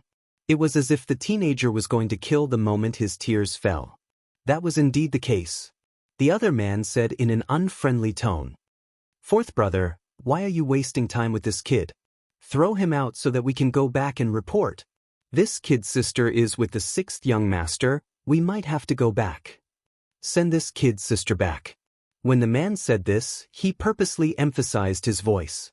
It was as if he wanted to purposely provoke the teenager he was holding up. Sure enough, as soon as the man's voice fell, the man felt the muscles of the teenager he was holding up tensed up. This was a man's bad taste. Men love to feel helpless and hopeless lives, fear, worry, and powerlessness. The teenager's fingernails had already pierced into his palm. However, compared to the pain in his hand and forehead, the teenager's heart hurt more. The teenager's parents passed away early, and he and his sister depended on each other since he was young. The teenager knew how good his sister was to him. It was not that the teenager did not think that his sister would marry someone in the future. Although the teenager was a little helpless against this, he did not dislike it. However, the sixth young master in this castle was basically a sick devil. His sister would fall into the hands of the sixth young master in less than 3 days. It was not the sixth young master who killed his sister. It was his sister who could not bear the humiliation and ended her life.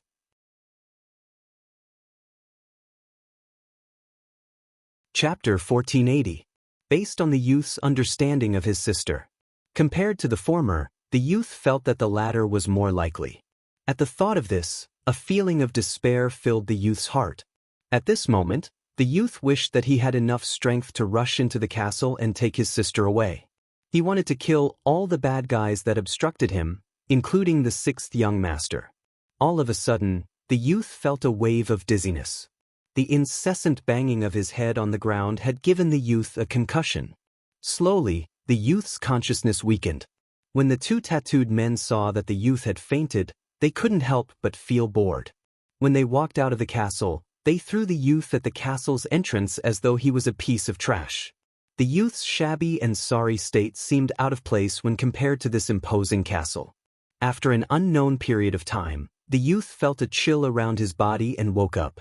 When the youth opened his eyes, it affected the wound on his forehead. The youth couldn't help but gasp in pain. The cool air poured into his throat and pulled the youth's thoughts back to reality. After looking in the direction of the Blackstone Castle, the youth staggered back home. He might not be able to see anyone in the vicinity of the Blackstone Castle. But in the dark, there were guards on duty. His sister must already know that he had come to the Blackstone Castle. If he lingered here and didn't leave, he might be killed by the guards. He couldn't do anything for his sister, and he didn't want his sister to be sad because of his death.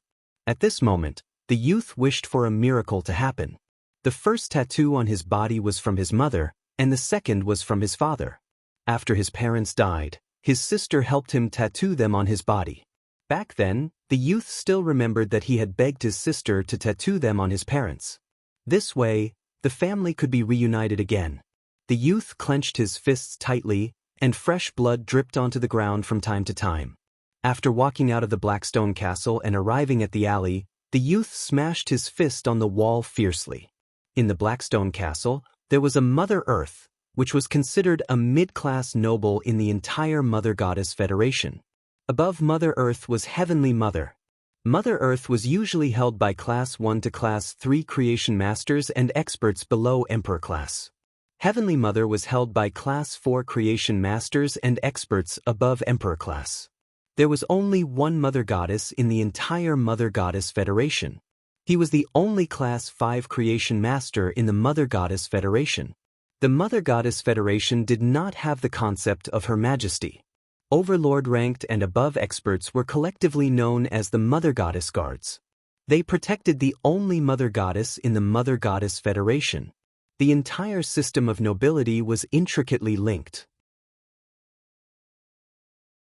Mother Earth worked for Heavenly Mother, and Mother Earth could receive rewards from Heavenly Mother. The Heavenly Mother also worshipped the Mother Goddess. The entire pyramid of nobility was so dense that the youth could not even muster the will to resist. If a heavenly god descended, he would really be able to defeat old Mother Earth in Blackstone Castle. The guards that the Heavenly Mother left behind in the Blackstone Castle would definitely kill him. Even if he was lucky enough to defeat the Heavenly Mother's guards, the Divine Mother and the Divine Mother's guards would immediately chase after him. The only way to change one's fate was to become a creation master, becoming the Mother Earth recognized by the Mother Goddess Federation. However, he was too young and couldn't afford to let the creation master appraise him and see if he had the talent of a creation master. Even so, when the young man thought of his sister, he still felt a surge of courage. If he could save his sister, he was willing to give up everything in exchange. When the young man returned home, he had lost too much blood and was overly nervous and exhausted. He immediately fainted. When he fainted, Bu Po's tightly clenched fists didn't loosen. Fresh blood seeped out from the gaps of his fingers and soaked the blanket, making it red with determination. A slightly old but abnormally massive ship was sailing in the wind and waves. The wood used on the giant ship had been soaked in seawater and corroded by the wind and rain. Not only did it not decay, but it was also in a stone-like state. The wooden body of the ship was embedded with steel cables of different lengths and thicknesses. On the outside of the steel cables, there was a layer of metallic spiritual materials. At the front and back of the ship, there were two giant ship lamps. Originally, there were two high-grade strange flames in the ship lamps. The high-grade strange flame, sunlight illumination flame, had a powerful illumination ability. In terms of illumination ability, even some top-notch strange flames were inferior. However, at this moment, the sunlight illumination flame in the ship lamps at the front and back had been specially taken out by someone. It was dusk, and the sea surface was gloomy as the wind and waves gradually weakened. However, under this gloomy sea surface, there were hundreds of black shadows that were at least 5 meters in size following the ship closely. Occasionally, the black shadows would come close to the surface, their black fins covered in sharp barbs. If these black shadows sped up, the fins on their backs could easily split through palm-thick ordinary wooden boards. Sounds of collisions continuously came from the bottom of the ship. It was clear that these black shadows were tirelessly hitting the bottom of the ship with their fins. Fortunately, the wood used to build the bottom of the ship had already turned to stone, and large amounts of metallic spiritual materials had been added as the connection points, making it unusually sturdy. But even so, the bottom of the ship was not covered in metallic spiritual materials. There were still many fine scratches. On the deck, the sailors sat down on the ground. Only a few were adjusting the sails, and the sailors on the watchtower were still exerting their strength. These sailors' lips were cracked, and their skin was rough and dry. Their entire person appeared unusually haggard. On the sea, in a place where water was everywhere, it was strange that their lips were cracked to such an extent. Even seawater could not be drunk directly. A bucket of seawater was taken up, the seawater was distilled, and a stone slab was placed on top of the bucket. The stone slab condensed the steam into water droplets. It could also gather half a bucket of fresh water. Half a bucket of fresh water was enough for a navigator to drink for a day. But the bad news was that there were hundreds of black shadows lurking under the water. Previously, there were sailors who risked their lives to use buckets to get water, but they did not expect these black shadows to have such strong jumping ability. There was originally no point of force in the water, but now they used the bucket as a point of force. The black shadow actually jumped onto the deck in an instant. On the deck, the black shadow could rely on its fleshy fins to move. Although it was clumsy, its sudden acceleration was still faster than the sailors. After paying the price of 5 sailors' lives, they finally killed this black shadow.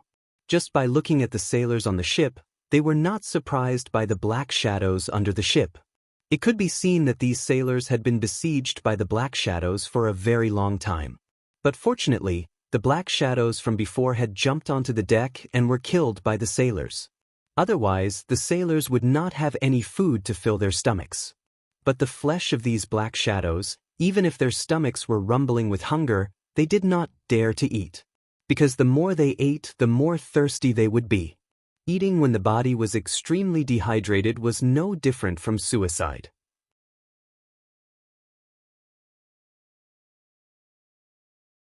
Chapter 1481.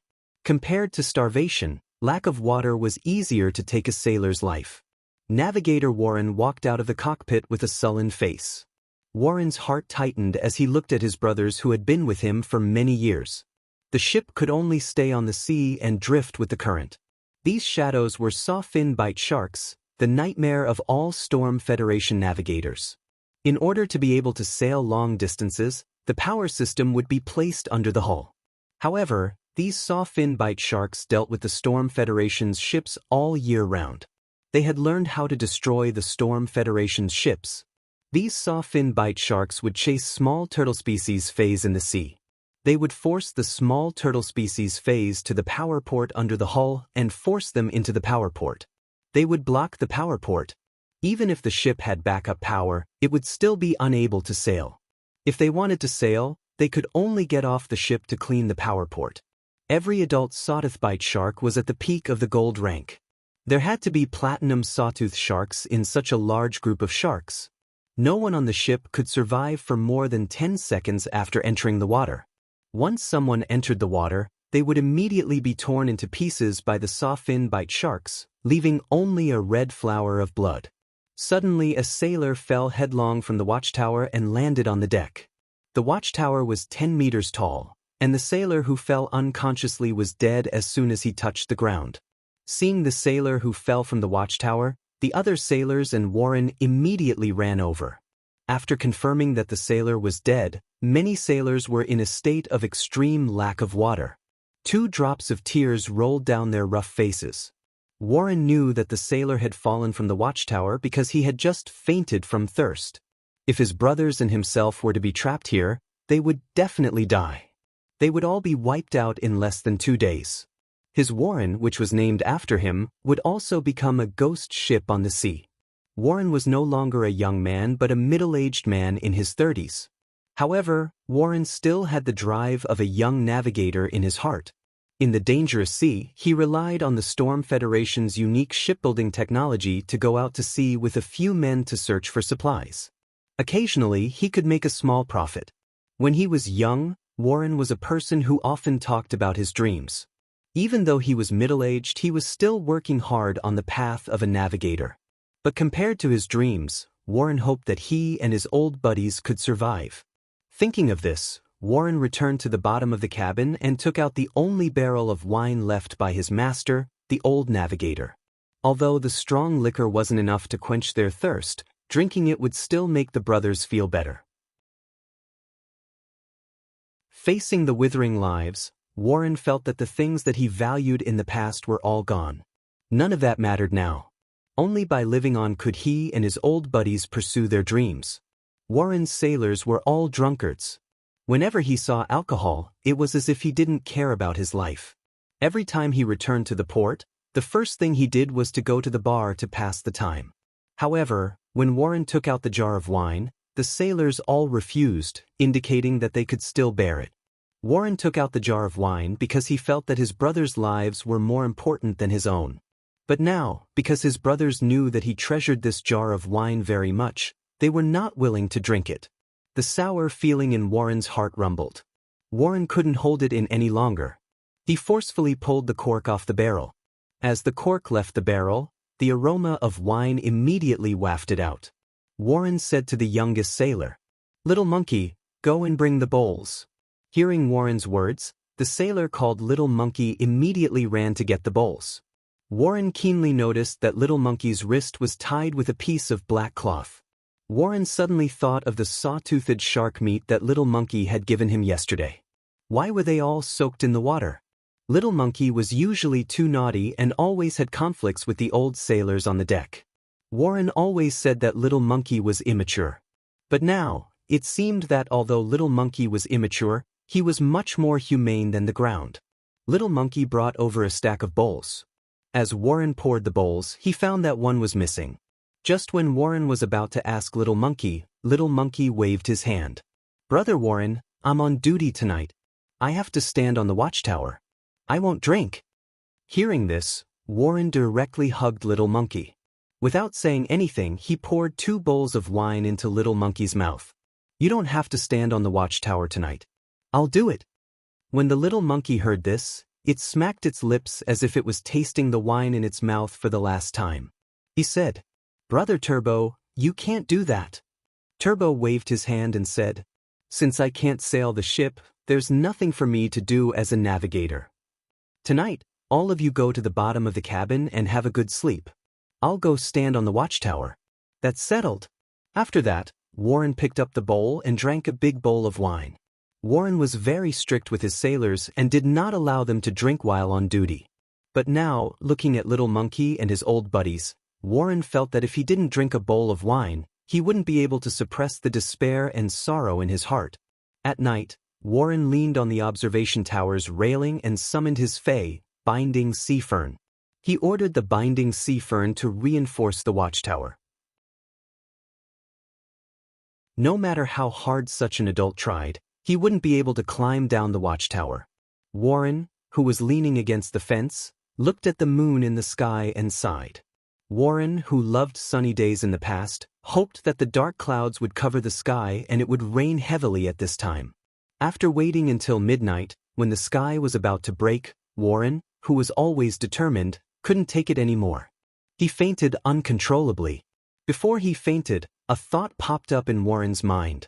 If I can let myself and these old buddies survive, I, Warren, am willing to exchange everything for it. The stars shone brightly, and the Milky Way flowed among them. In the center of the Milky Way, the nebula rose with magnificent starlight. Under the nebula's encirclement, a long-awaited meeting was held once again. It was just that this time's meeting was slightly less compared to the previous 6 people. Su Iran didn't participate in this celestial body meeting. Instead, she was nurturing her 14 millet fruits. At this moment, facing the Libra constellation and Leo constellation, 3 figures formed from willpower and spirit appeared on the seats of the Andromeda constellation, Immortal constellation, and Leo Minor constellation. The people on the Leo Minor constellation were happy to see their own masters again. But when the people on the Andromeda constellation and Immortal constellation saw the figures on the Leo constellation seat, they couldn't help but have tears in their eyes. Suppressing the excitement and surprise in her heart, Wang Lin spoke first. Leo, Libra, long time no see.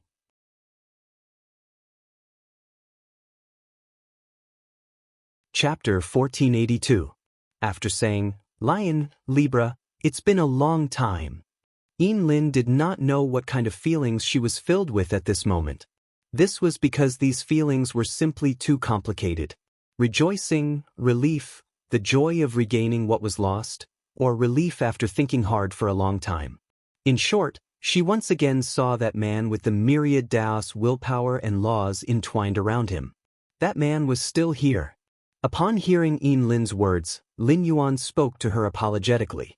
The last Celestial Council should have gone on as usual, but something happened, so it couldn't be held as scheduled. But this problem won't happen again. While Lin Yuan was speaking, Wen Yu looked at Wang Lin with some scrutiny.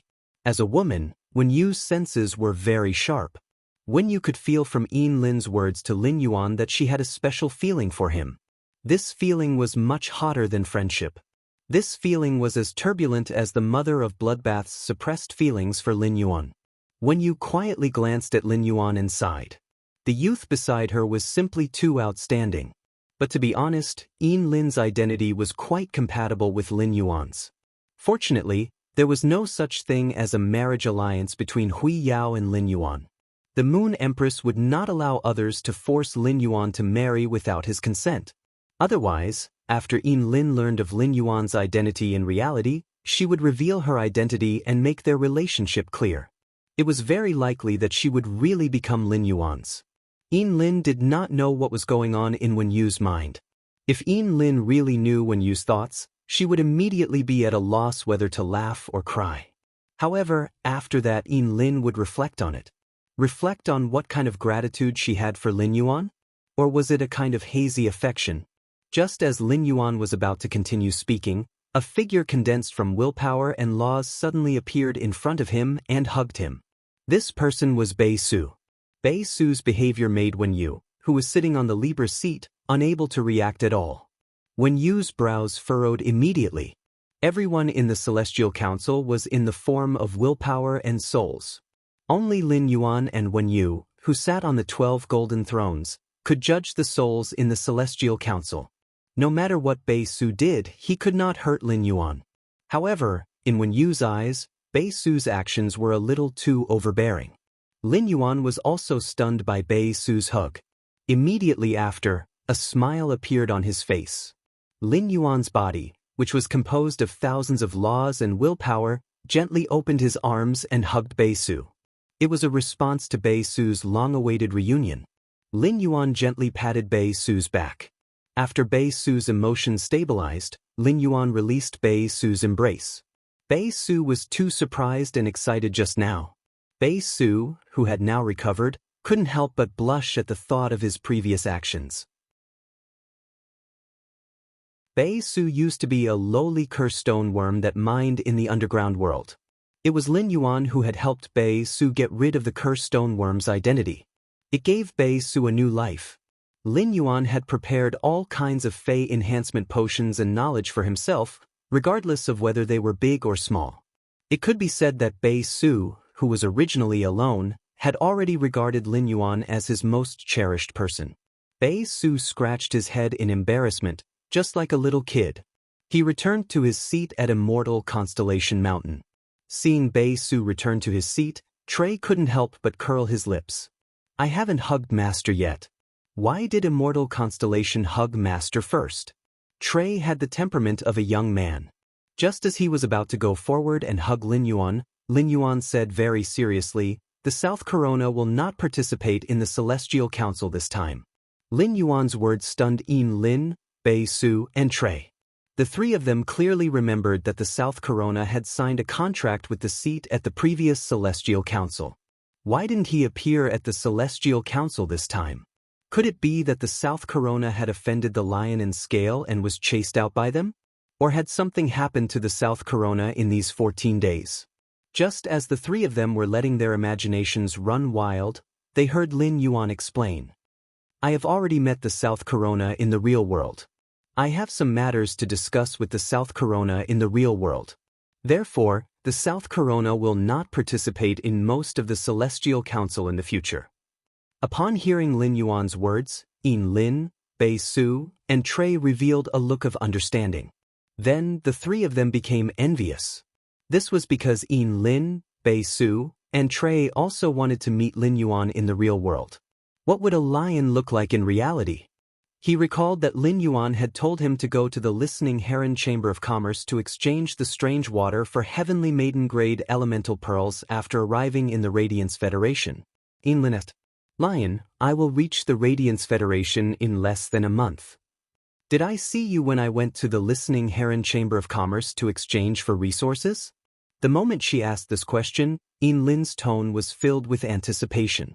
Upon hearing Lin's words, Lin Yuan shook his head gently. Upon seeing Lin Yuan shake his head, Lin's expression immediately dimmed. At that moment, Lin Yuan said, "That's right. You probably won't see me when you go to the Listening Heron Chamber of Commerce to exchange for the heavenly maiden-grade elemental pearls. However, you will definitely have a chance to meet me when you stay in Radiance." Upon hearing that, Lin's face immediately revealed a smile. No matter what, he would be able to see Lin Yuan on this trip to the Radiant City. Lin had already regarded it as her greatest gain. Lin could not help but imagine Lin Yuan's appearance in reality. After chatting with Lin for a while, Lin Yuan looked at Bei Su. He asked Bei Su, "It should be very difficult to develop in the underground world, right? Are there any problems that need to be solved or areas that need help?"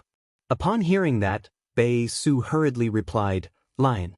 During this time, I have pulled up a 10-man squad in the underground world. Everyone in this 10-man team has a contract with a source-type life form.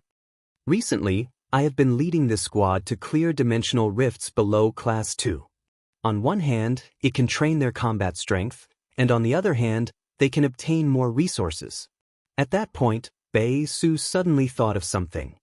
"Lion, the bat-shaped ring you gave me already contains a lot of minerals.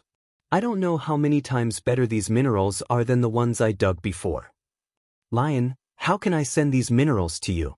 Upon hearing Bei Su's words, Lin Yuan could not help but be a little speechless. Lin Yuan did not expect that Bei Su would think of giving him the resources that he had obtained with his life at this time.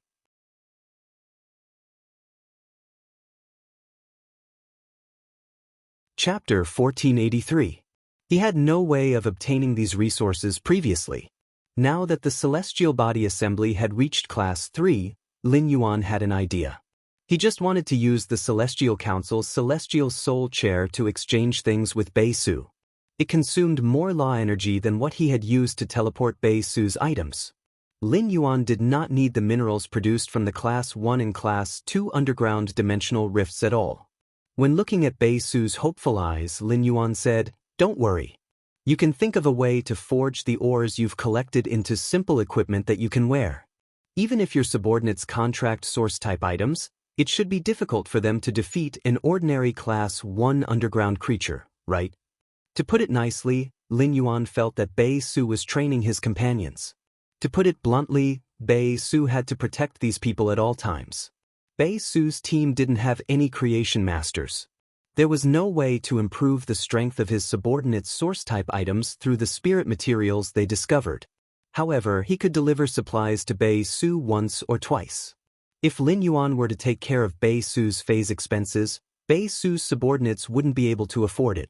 That would be a huge burden for him. Lin Yuan would not do that, but it was not like there was no way to change the current situation. There were two ways to change this situation. One was for Lin Yuan to teleport a 100 Questions Beast to Bei Su. A 100 Questions Beast with the ability of a Pinnacle Class 3 Creation Master would be able to improve the Bei Su team within a short period of time. However, the 100 Questions Beast was of great importance. It could affect the balance of the entire origin world. Even if he sent the 100 Questions Beast to Bei Su without worry, the 100 Questions Beast's ability would be exposed in the rock continent. It would immediately bring about a fatal disaster to Bei Su. Of course, there was another way.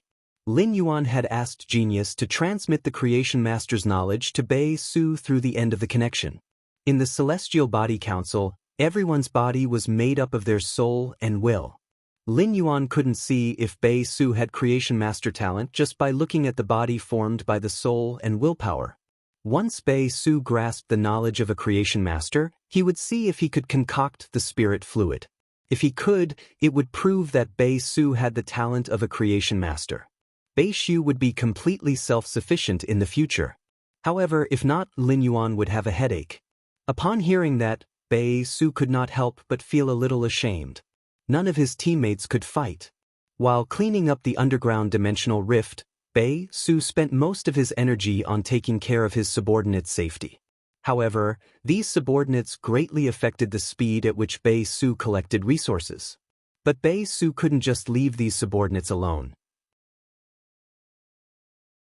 On one hand, Bei Su's emotions didn't allow him to do this. On the other hand, Lin Yuan's goal was to establish a faction. Once he lost these subordinates, Bei Su's desire to build a force could only be empty talk. Because no matter how strong Bei Su became, he couldn't call himself a force. Just as Bei Su was at a loss for words, Lin Yuan stood up and nodded at Wenyu. The Leo Nebula above his head shone brightly, and a belt of light appeared under his seat. This light belt was connected to the Immortal constellation's seat in the north. Lin Yuan did not tell Bei Su what he was going to do. Instead, he spoke to Lin, Bei Su, and Trey in unison. After the Celestial Body Conference, you can communicate with the Celestial Body Conference through the nebula at any time. However, the transmission of this information will be accompanied by a great deal of consumption.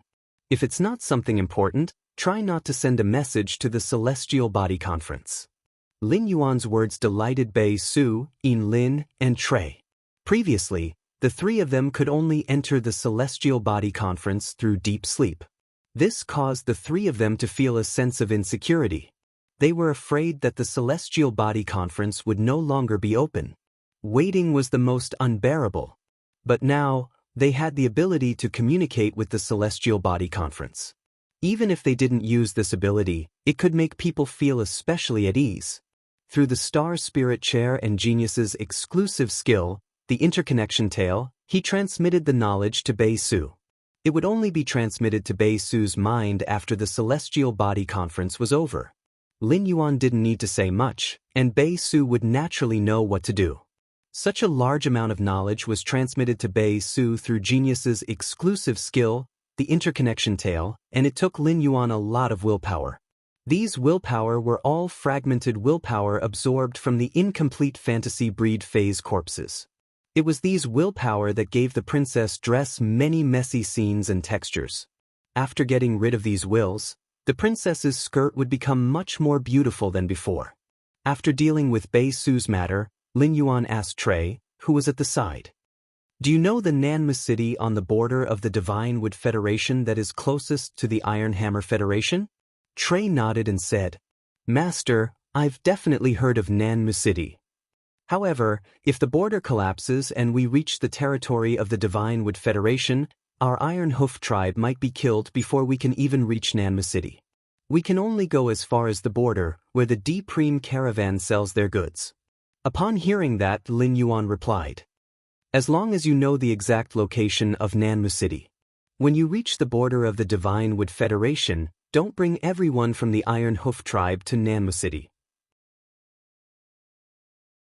Have the stronger members of your tribe disguise themselves, and then go to Flourishing Prosperity Merchant Guild to find the guild leader, Li Wan. Tell Li Wan that you're looking for someone called Su Iran. She'll make arrangements for you. Trey carefully noted down Lin Yuan's words. After arranging Yin Lin, Bei Su, and Talei's situation, Lin Yuan was in a daze.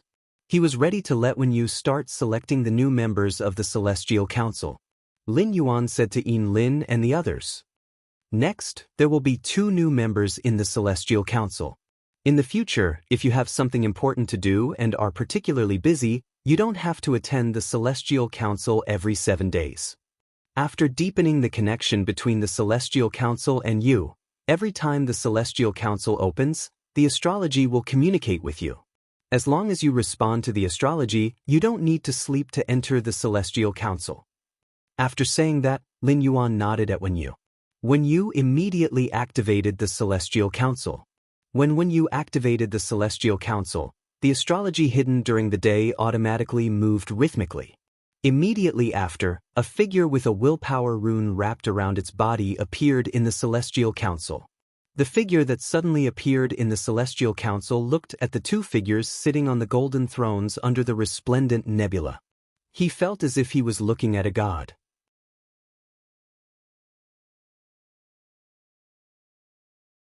Chapter 1484. While this figure was confused, Lin Yuan and Wen Yu had already used the Celestial Council's ability.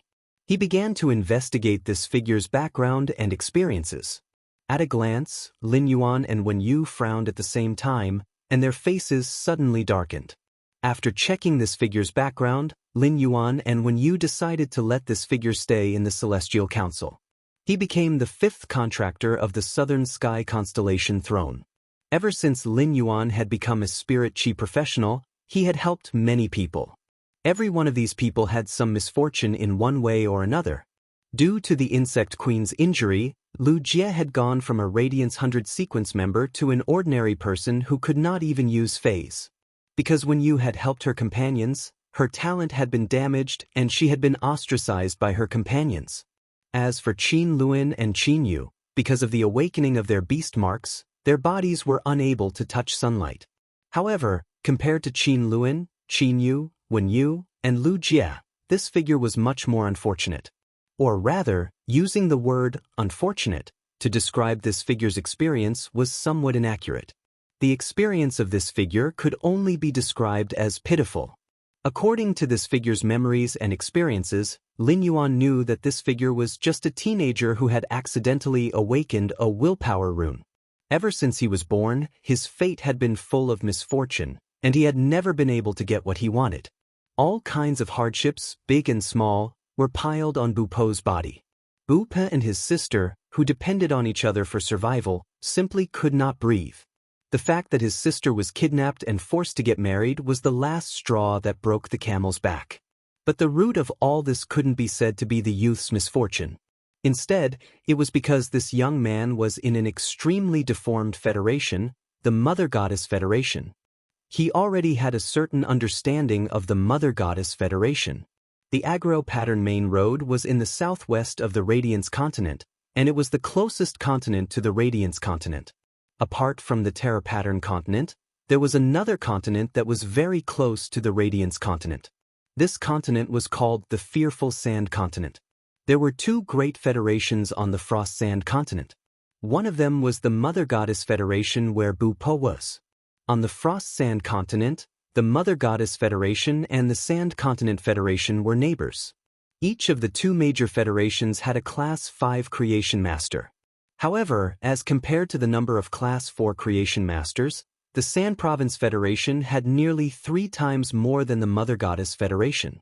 But under such circumstances, the Mother Goddess Federation was still able to stand against the Sand Continent Federation and was not at a disadvantage.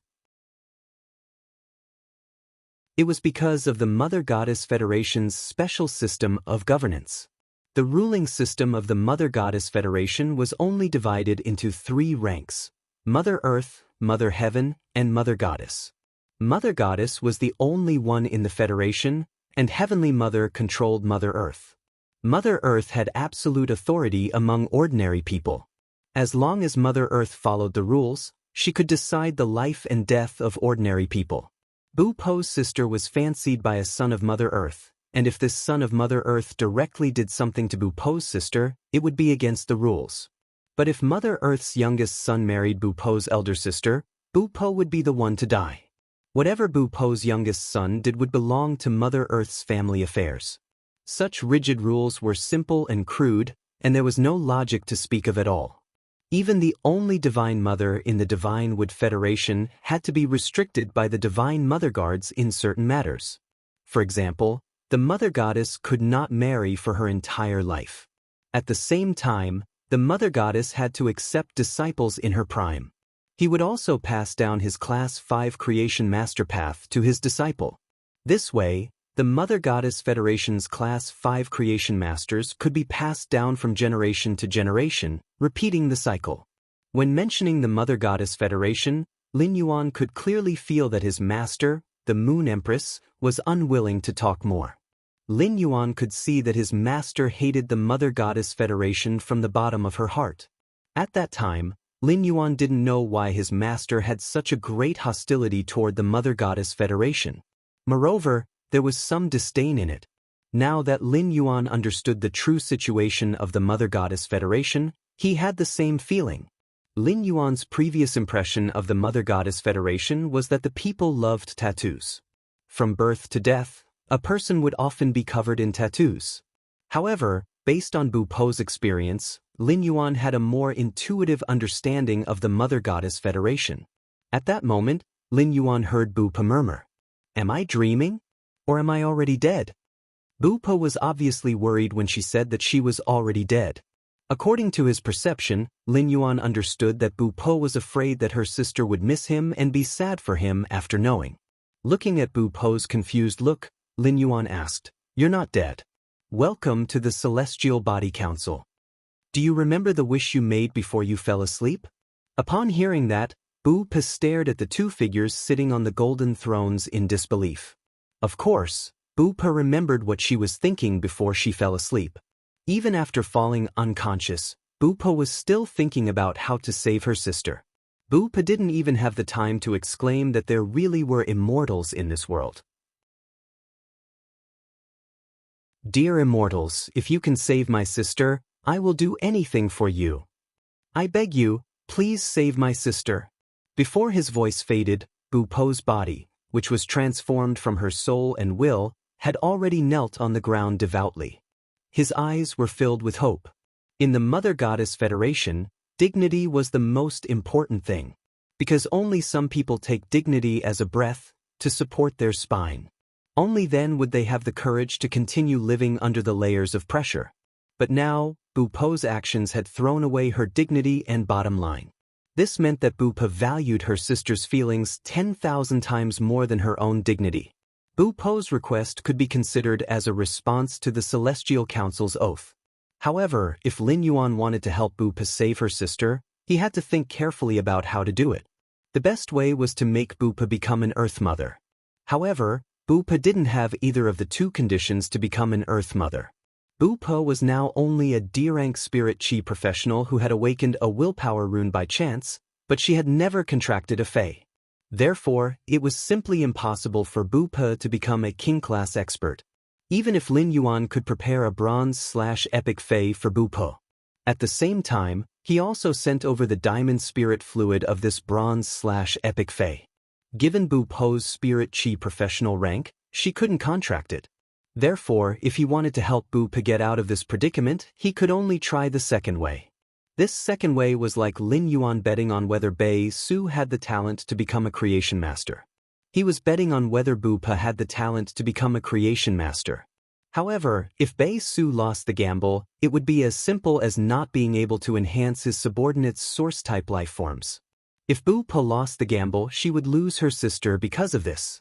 Lin Yuan had never experienced Bu Po's situation before, but he could put himself in her shoes.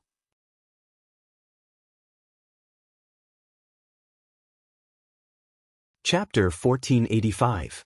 He could not imagine what would happen if Chu Ci encountered the same situation as Bu Po's big sister. How would he feel when he was powerless to do anything? However, after thinking about it, the only way to solve the problem was to bet on Bu Po's talent. After all, the current Celestial Council was still unable to teleport powerhouses over. He couldn't teleport Bu Po over.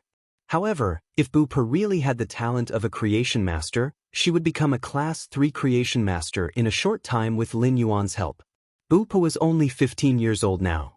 A Class 3 creation master at such a young age in the Radiance Federation, all of them could be called geniuses that were rarely seen in the world. If Heavenly Mother of the Mother Goddess Federation discovered an outstanding Mother Earth, she would be rewarded by Mother Goddess. Thus, the Heavenly Mother of the Mother Goddess Federation would usually try her best to help the Mother Earth that she discovered.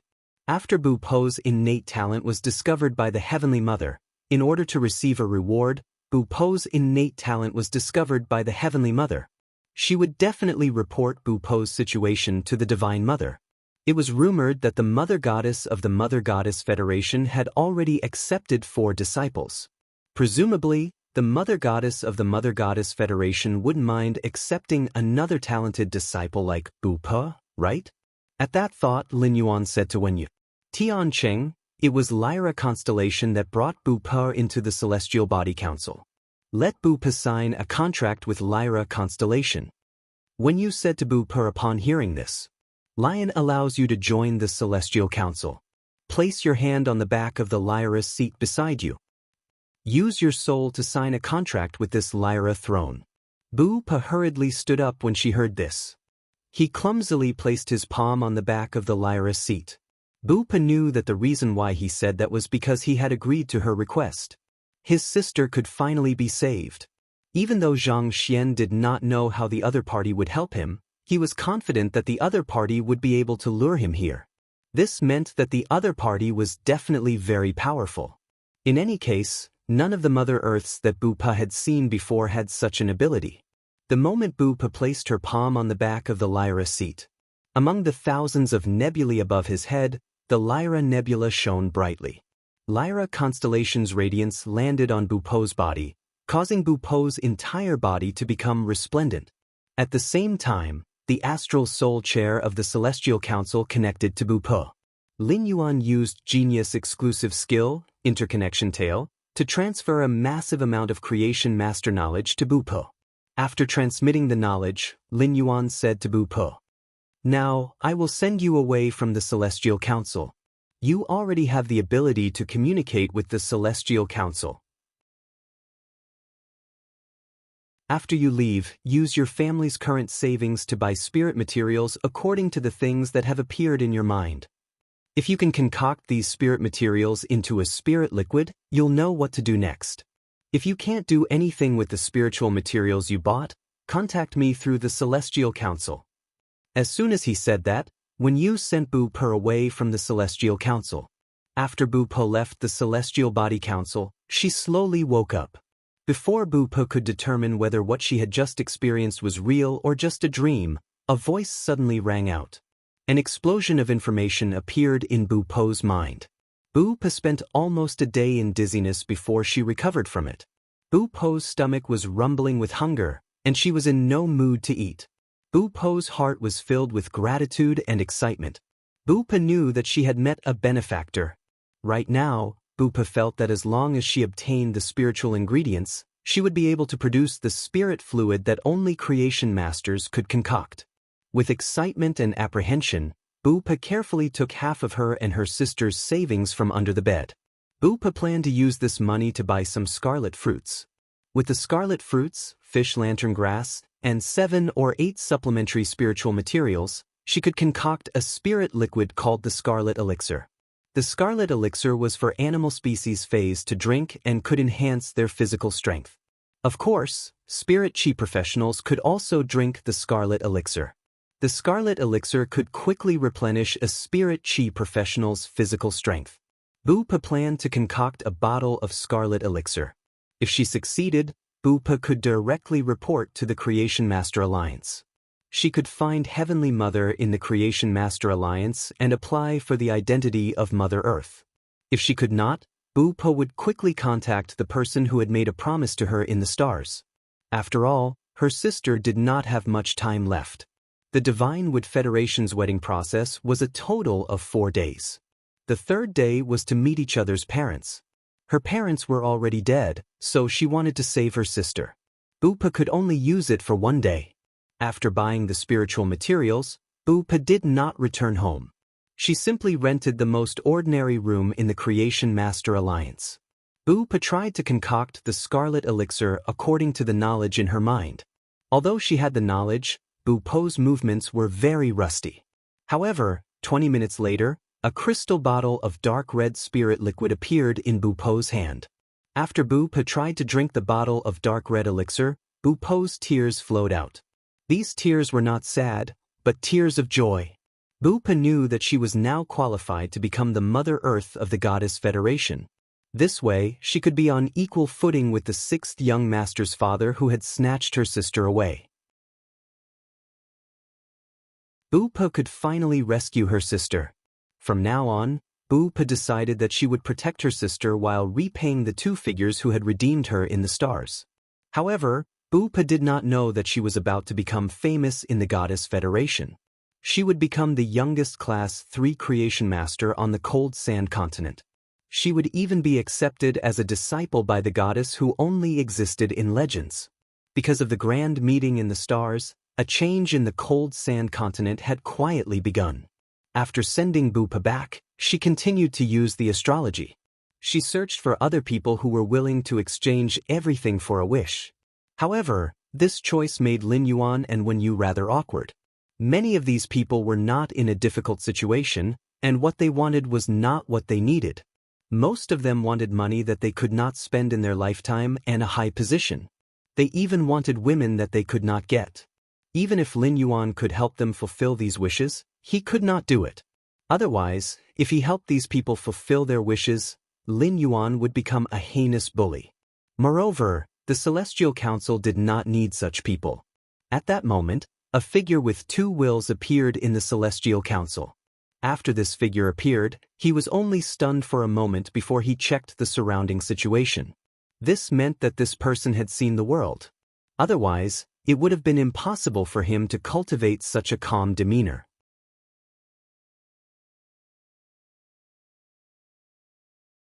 Chapter 1486. Yin Lin, Bei Su, and Talei looked at the figure that was looking around and muttered in their hearts. They had obviously forgotten that when they first entered the Celestial Council, they were not as calm as this figure in front of them. Lin Yuan and Wen Yu had already started to look into the memories and life experiences of this figure with 2 willpower runes entwined around it. After looking at it, Lin Yuan and Wen Yu looked at each other. This time, Lin Yuan and Wen Yu did not immediately decide to let this figure join the Celestial Council. Instead, they asked the figure, "Do you know why you are here?" Lin Yuan's question attracted Warren's attention. When Warren had first arrived in this starry world, he had thought that he was hallucinating due to excessive thirst.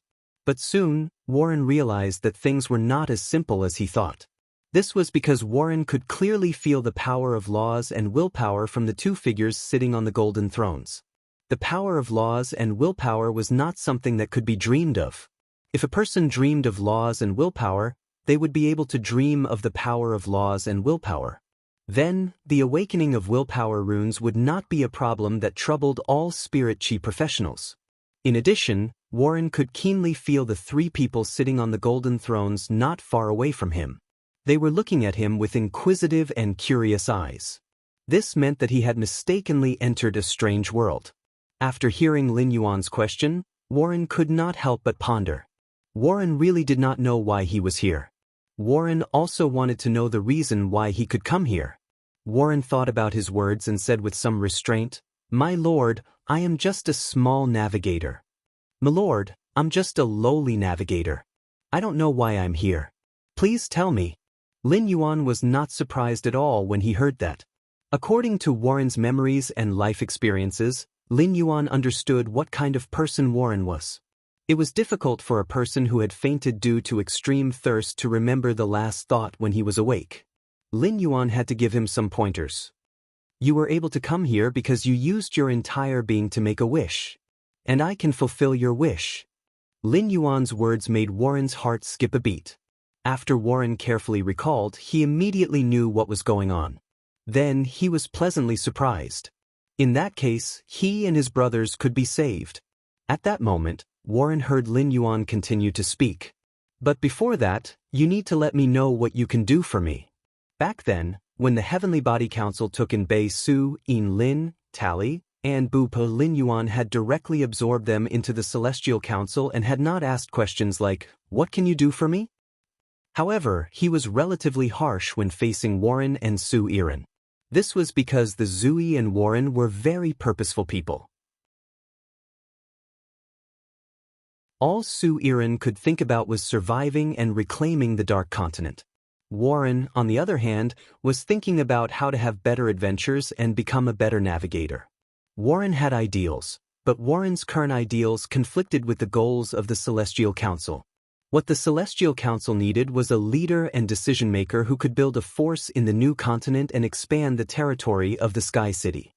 He was never an adventurer who was full of the spirit of adventure. If Warren could choose between reality and ideals, he could become a seed that Sky City sowed on the new continent. Only then would Warren be worthy of being saved. There were many pitiful people in the world who were about to lose their lives. If Lin Yuan did not save Warren, he could save others. There was no difference.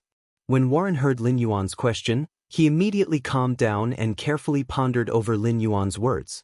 Soon, Warren sensed the hint of a different meaning in Lin Yuan's words. Lin Yuan was asking what he could do for them. He was not asking what he was worth. When he had introduced himself, he had said that he was a navigator. Obviously, in the eyes of the figure sitting on the golden throne, navigators had no value. As early as when he was on the brink of death, Warren had already questioned the ideal of adventure. If he did not know the danger, he would have gone to the southwest to explore the island. He would not have been surrounded by the saw-fin bite sharks. Before he fainted, Warren even had the idea of opening a tavern at the port. However, compared to a navigator, the owner of a tavern was obviously less valuable.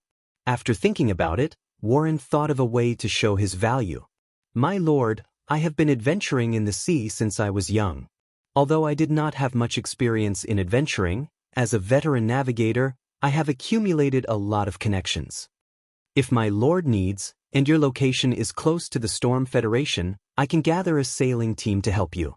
In addition, I will use spiritual materials to build large ships. These large ships may not be comparable to the island whale, but they can be worry-free in the sea. However, as long as you are willing to invest in the construction of large ships, you can use spiritual materials that are above gold, and you can resist the attack of diamond sea beasts." Upon hearing that, Lin Yuan immediately became interested and asked, "You are saying that special ships built with gold spiritual materials can resist the attack of diamond sea beasts? What about ships built with diamond spiritual materials? Can they resist the attack of myth-breed sea beasts?" Warren was secretly shocked when he heard this. How many diamond spiritual materials would be used to build a large ship with all diamond spiritual materials? The amount of spiritual materials consumed was beyond Warren's imagination. The figure who asked the question obviously did not care about diamond spiritual materials. Warren deliberated and said, "My lord, myth-breed sea beasts are usually able to borrow the power of the sea through the rules. There is an old saying among us navigators that if we encounter myth-breed sea beasts, we will definitely die. Even if we use diamond spiritual materials to build a large ship, it may still not be able to resist the crazy attack of myth-breed sea beasts. However, if we encounter fantasy-breed sea beasts, even if they are new suzerain fantasy-breed sea beasts, I believe that a large ship built with diamond spiritual materials can withstand it. After hearing Warren's words, Lin Yuan decided to recruit Warren into the Celestial Council.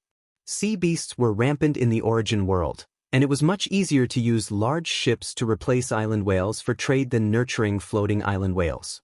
However, if there were any problems along the way, they would immediately lose everything. The Storm Federation's shipbuilding technology was famous in the origin world. In the Storm Federation, those who could call themselves navigators were all driving their own ships to sail on the sea. However, in the Storm Federation, these navigators had another name. They were called pirates.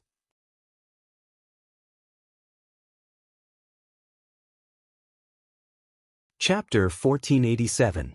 The source of income for navigators was often to drive their own ships to those desolate and uninhabited islands to plunder resources. There were even some navigators who engaged in piracy at sea. According to Warren's memories, Lin Yuan knew that Warren belonged to the former.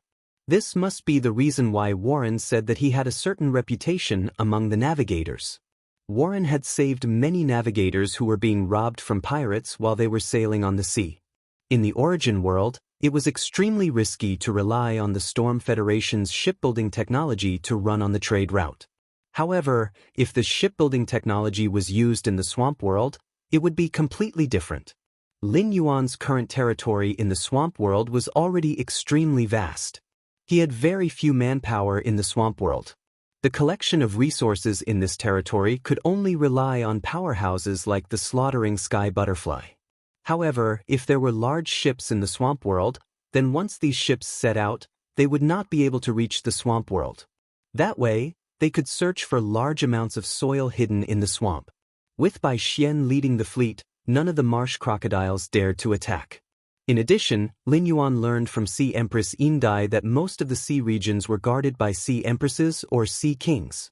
If he could inform the sea emperor or sea king of a certain sea region in advance.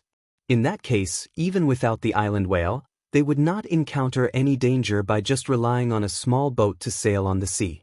Among Lin Yuan's current subordinates, there was Sea Empress Yin Dai. The distance between the Radiance Federation and the Storm Federation was about the same as the distance between the Radiance Federation and the Azure Federation. Back then, the Azure Federation and the Radiance Federation had been able to establish the Radiance Blue navigation path because they had built a good relationship with the sea creatures on the entire navigation path. If Yin Dai of the 8 great clans of the Sea Kingdom went to make arrangements, or use some special methods, they would not be able to deal with it. Could a Radiance Wind Sea route be established between the Radiance Federation and the Storm Federation? Of course, these were not things that Lin Yuan could consider at the moment. Currently, Warren's best course of action was to establish a force of navigators in the Storm Federation. Lin Yuan should be thinking about how to help Warren get through the current crisis. Your ability has proven your worth. Now, you can place your hand on the back of the Ophiuchus throne and sign a contract with it. Warren hurriedly signed a contract with the Ophiuchus throne. He asked, "Sir, what do I need to do after this?" Lin Yuan nodded. He said, "Use your connections among the Voyagers to form an organization with the Voyagers as its main function." I'll tell you what happens next after you've finished building your force. At this point, Lin Yuan changed the topic and asked, "You were trapped by a few hundred sawfin-biting sharks. What is your spirit chi professional rank now?" Warren hurriedly replied, "My lord, I am an A-rank spirit chi professional."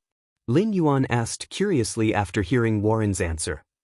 "You're an A-rank spirit chi professional. Why is your main fey, the binding sea fern, only at gold 9/fantasy I?" Lin Yuan's question made Warren a little ashamed. In fact, Warren's armored sea fern had been a gold 9/epic fey previously. Warren might be an A-rank spirit chi professional, but he had been adventuring for a long time and had invested all his expenses on the ship. Therefore, Warren had not been able to find a creation master to enhance his main fey. The reason why Warren upgraded the binding sea fern was because he wanted to take a gamble in the face of danger. Warren used the 4 platinum tree cores he had collected on the island to feed the armored sea fern. The armored sea fern's quality had been upgraded from epic to legend. Warren then used one of his willpower runes suitable for the armored sea fern to fuse with the gold 9/legend armored sea fern. It turned the armored sea fern into a gold 9/fantasy fantasy breed fae. However, Warren did not expect the armored sea fern's strength upgrade to not be able to save the ship's predicament. Apart from the gold soften-biting sharks, there were also platinum soften-biting sharks.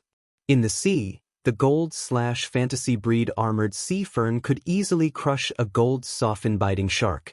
It could also fight with 2 of them and not be at a disadvantage. However, among the hundreds of soften-biting sharks underwater, there were at least 20 platinum soften-biting sharks. As long as the gold/fantasy breed armored sea fern dared to enter the water, it would soon be torn into pieces by the platinum soften-biting sharks. In addition, Warren also found a few shadows that were about 10 meters long. The soften-biting sharks would be able to reach platinum when they were 7 or 8 meters long, and they would most likely reach diamond when they were 10 meters long. Warren deeply regretted that he had not poured his main financial resources into increasing his strength. Even though he was ashamed, since Lin Yuan had asked this question. Warren explained his situation to Lin Yuan in detail. After hearing Warren's answer, Lin Yuan felt that Warren was indeed a crazy adventurer. Warren's spirit chi professional rank also allowed Lin Yuan to find a way to help him. Through communicating with Warren, Lin Yuan found out that Warren's contract direction was for control-type aquatic phase. Through communicating with Genius, Lin Yuan found out that the 100 Questions Beast Legion's inventory didn't have the spirit fluid that could increase the armored sea fern's strength to diamond. However, Lin Yuan happened to have a fae that was very suitable for Warren's other willpower rune, the blue-ringed sea octopus. The other willpower rune that Warren had comprehended was the water poison willpower rune. The blue-ringed sea octopus was a small aquatic fae that attacked and controlled with poison. Moreover, the 100 Questions Beast Legion happened to have the spirit fluid that could increase the bronze/legend blue-ringed sea octopus to diamond. Even if there were really the diamond soften-biting sharks that Warren was worried about. The diamond/fantasy breed blue-ringed sea octopus could also easily kill them with poison. After clearing the soften-biting sharks and obtaining fresh water, the sailors' lives could be saved. After clearing the sea turtle carcasses that were embedded in the engine room, the ship could continue sailing, and everyone on the ship could escape. In a while, when you wake up, there will be a few more things in your hands. You have to ensure that the other sailors don't know about these things. Otherwise, if someone has any improper thoughts, they might want your life. After you get these things, you will naturally know how to clear the soften-biting sharks. After speaking, Lin Yuan asked Wen Yu to use the Celestial Council's functional star spirit chair to pass the bronze X/legend blue-ringed sea octopus to diamond. Together with the 4 bottles of spirit fluid that had helped the blue-ringed sea octopus evolve to diamond, they were all passed to Warren.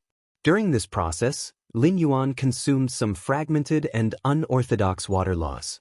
With the vast sea world, those fragmented and unorthodox water laws would only affect Princess Luo Kun's seawater permeability.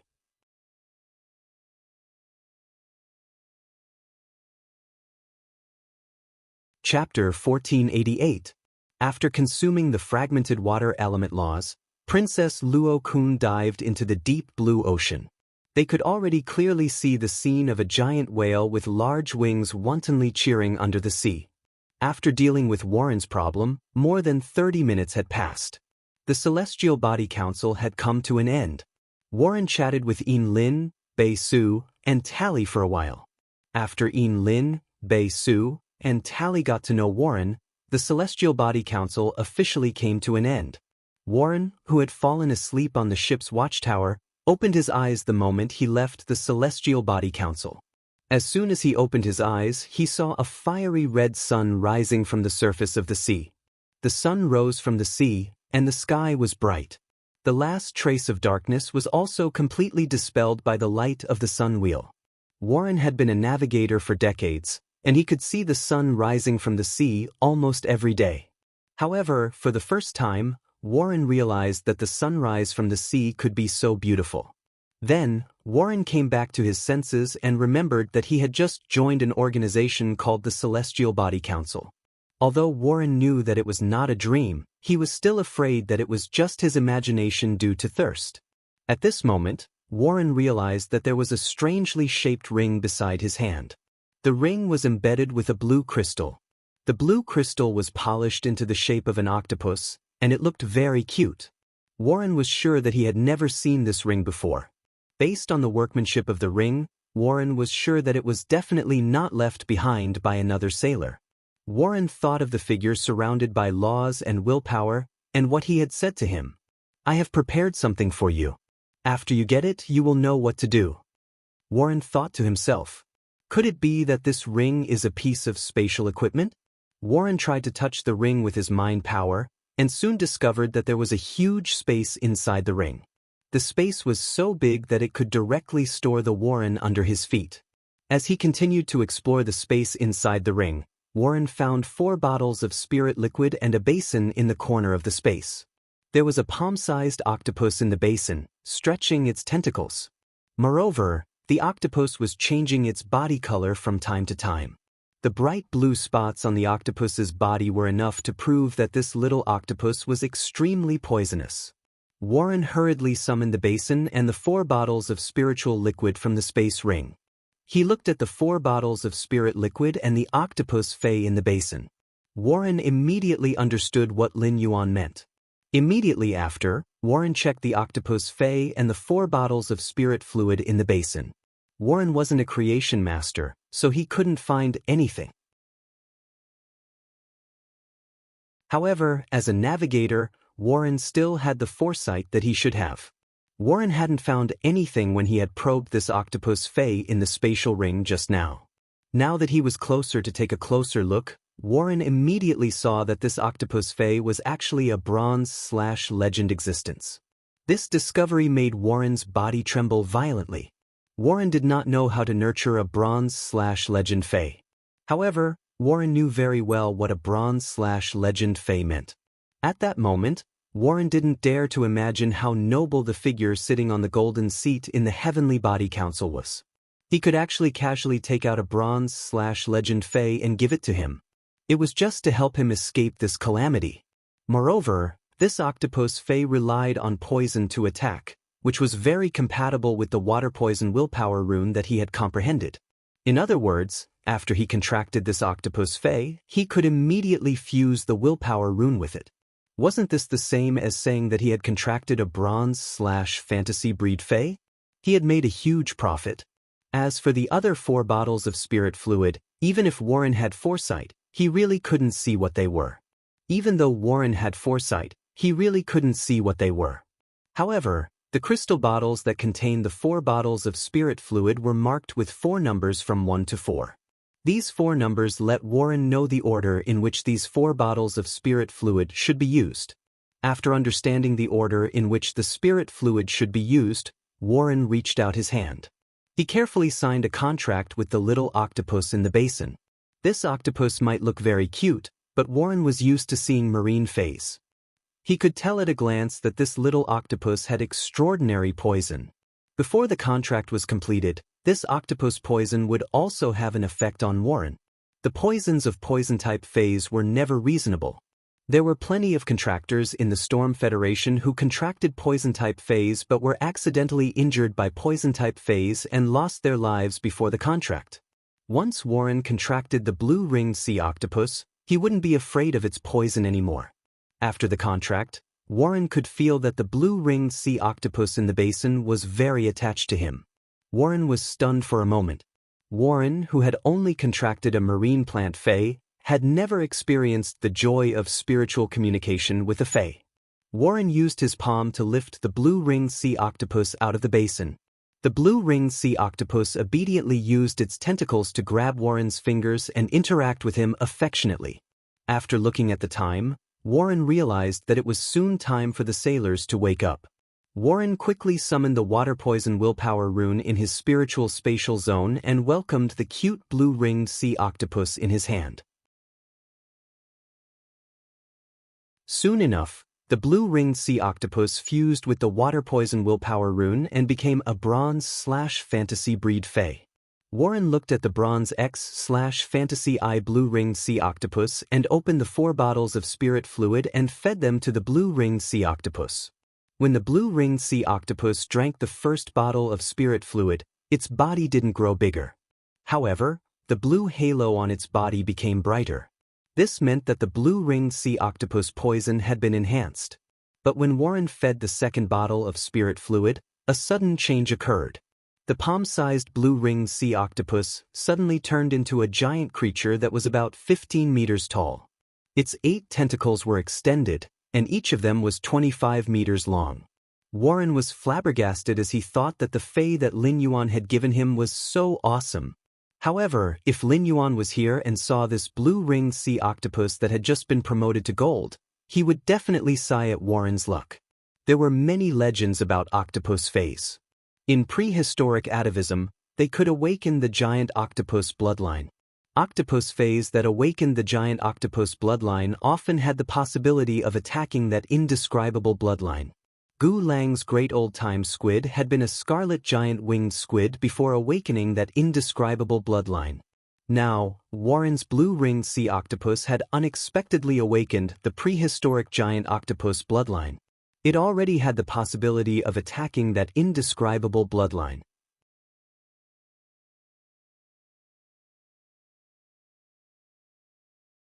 Chapter 1489.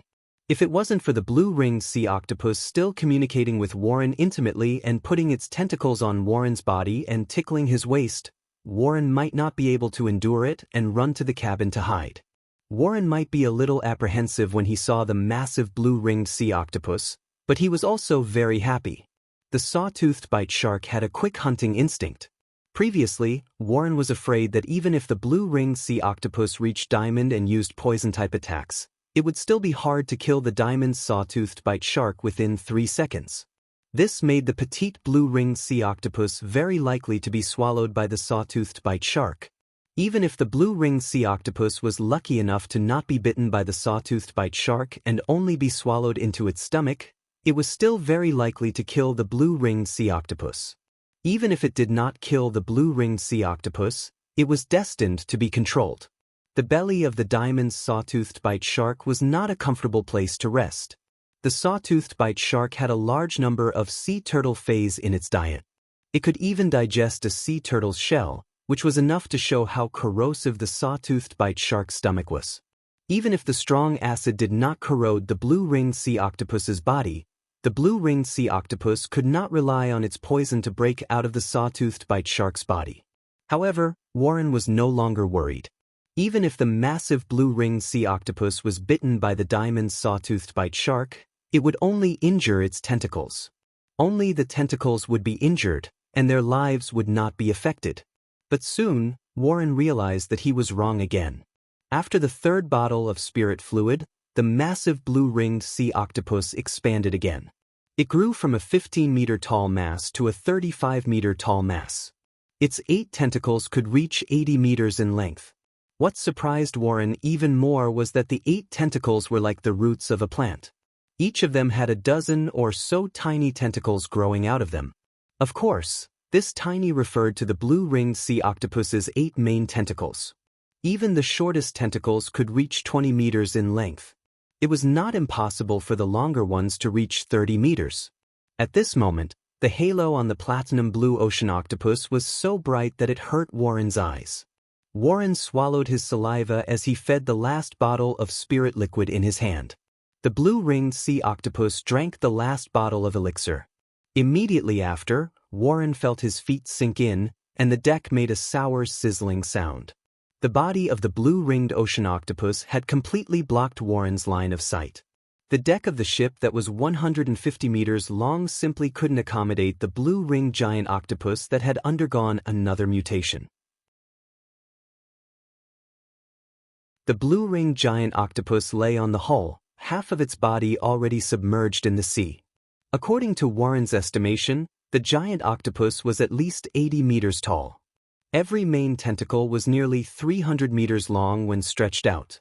The main tentacles were clustered tentacles that looked like roots, and the shortest ones could reach up to 50 meters. It was long enough to reach 100 meters. Its body length was already comparable to a small cetacean fay. The diamond/fantasy blue ring giant octopus didn't just become larger. Warren saw that the main tentacles and the auxiliary tentacles of the giant octopus had dark blue thorns that were about half a meter long. These spikes were like the fangs of a wild boar.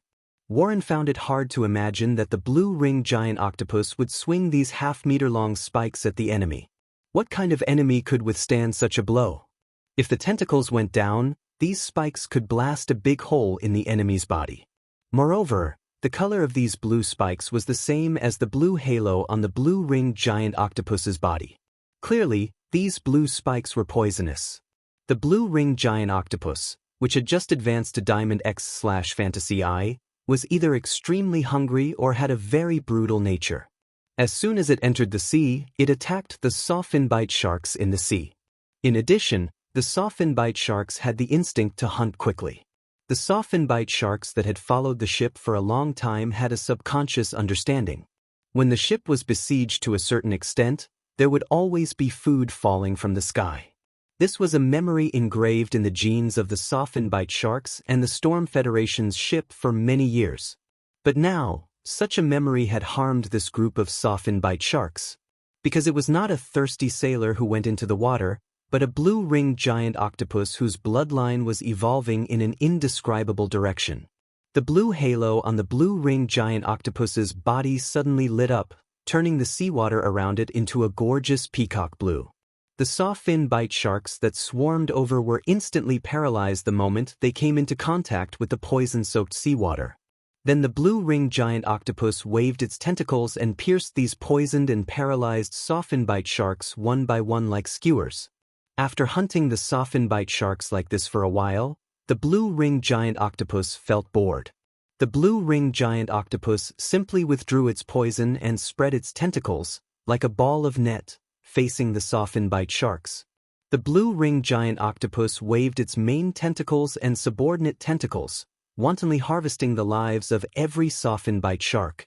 Warren felt the blue-ringed giant octopus's joy while looking at the sea red with the blood of the sawfin bite sharks in horror.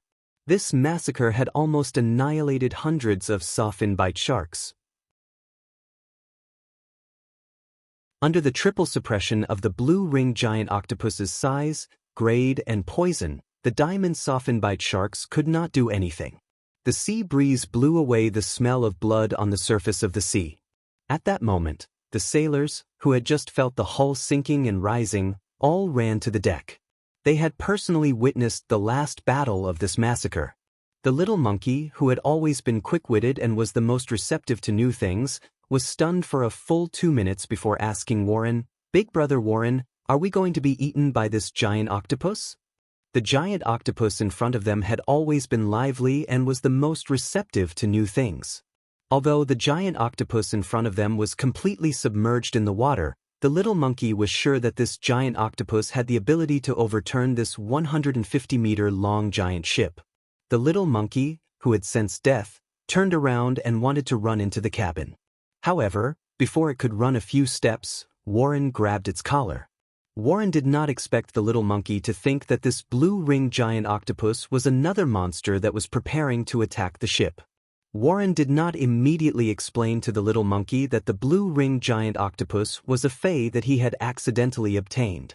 Instead, he asked the little monkey, "Little monkey, why are you in such a hurry to go to the cabin?" The little monkey did not hide anything. "I'm going to prepare some sawfin bite shark meat. Before I die, I want my brothers to die with a full stomach." Warren glanced at the little monkey's arm and said, "Add some more of your blood." You're tuning in to the Wang Lin's Journey YouTube channel. Don't forget to subscribe and join us on this journey to catch the most captivating stories.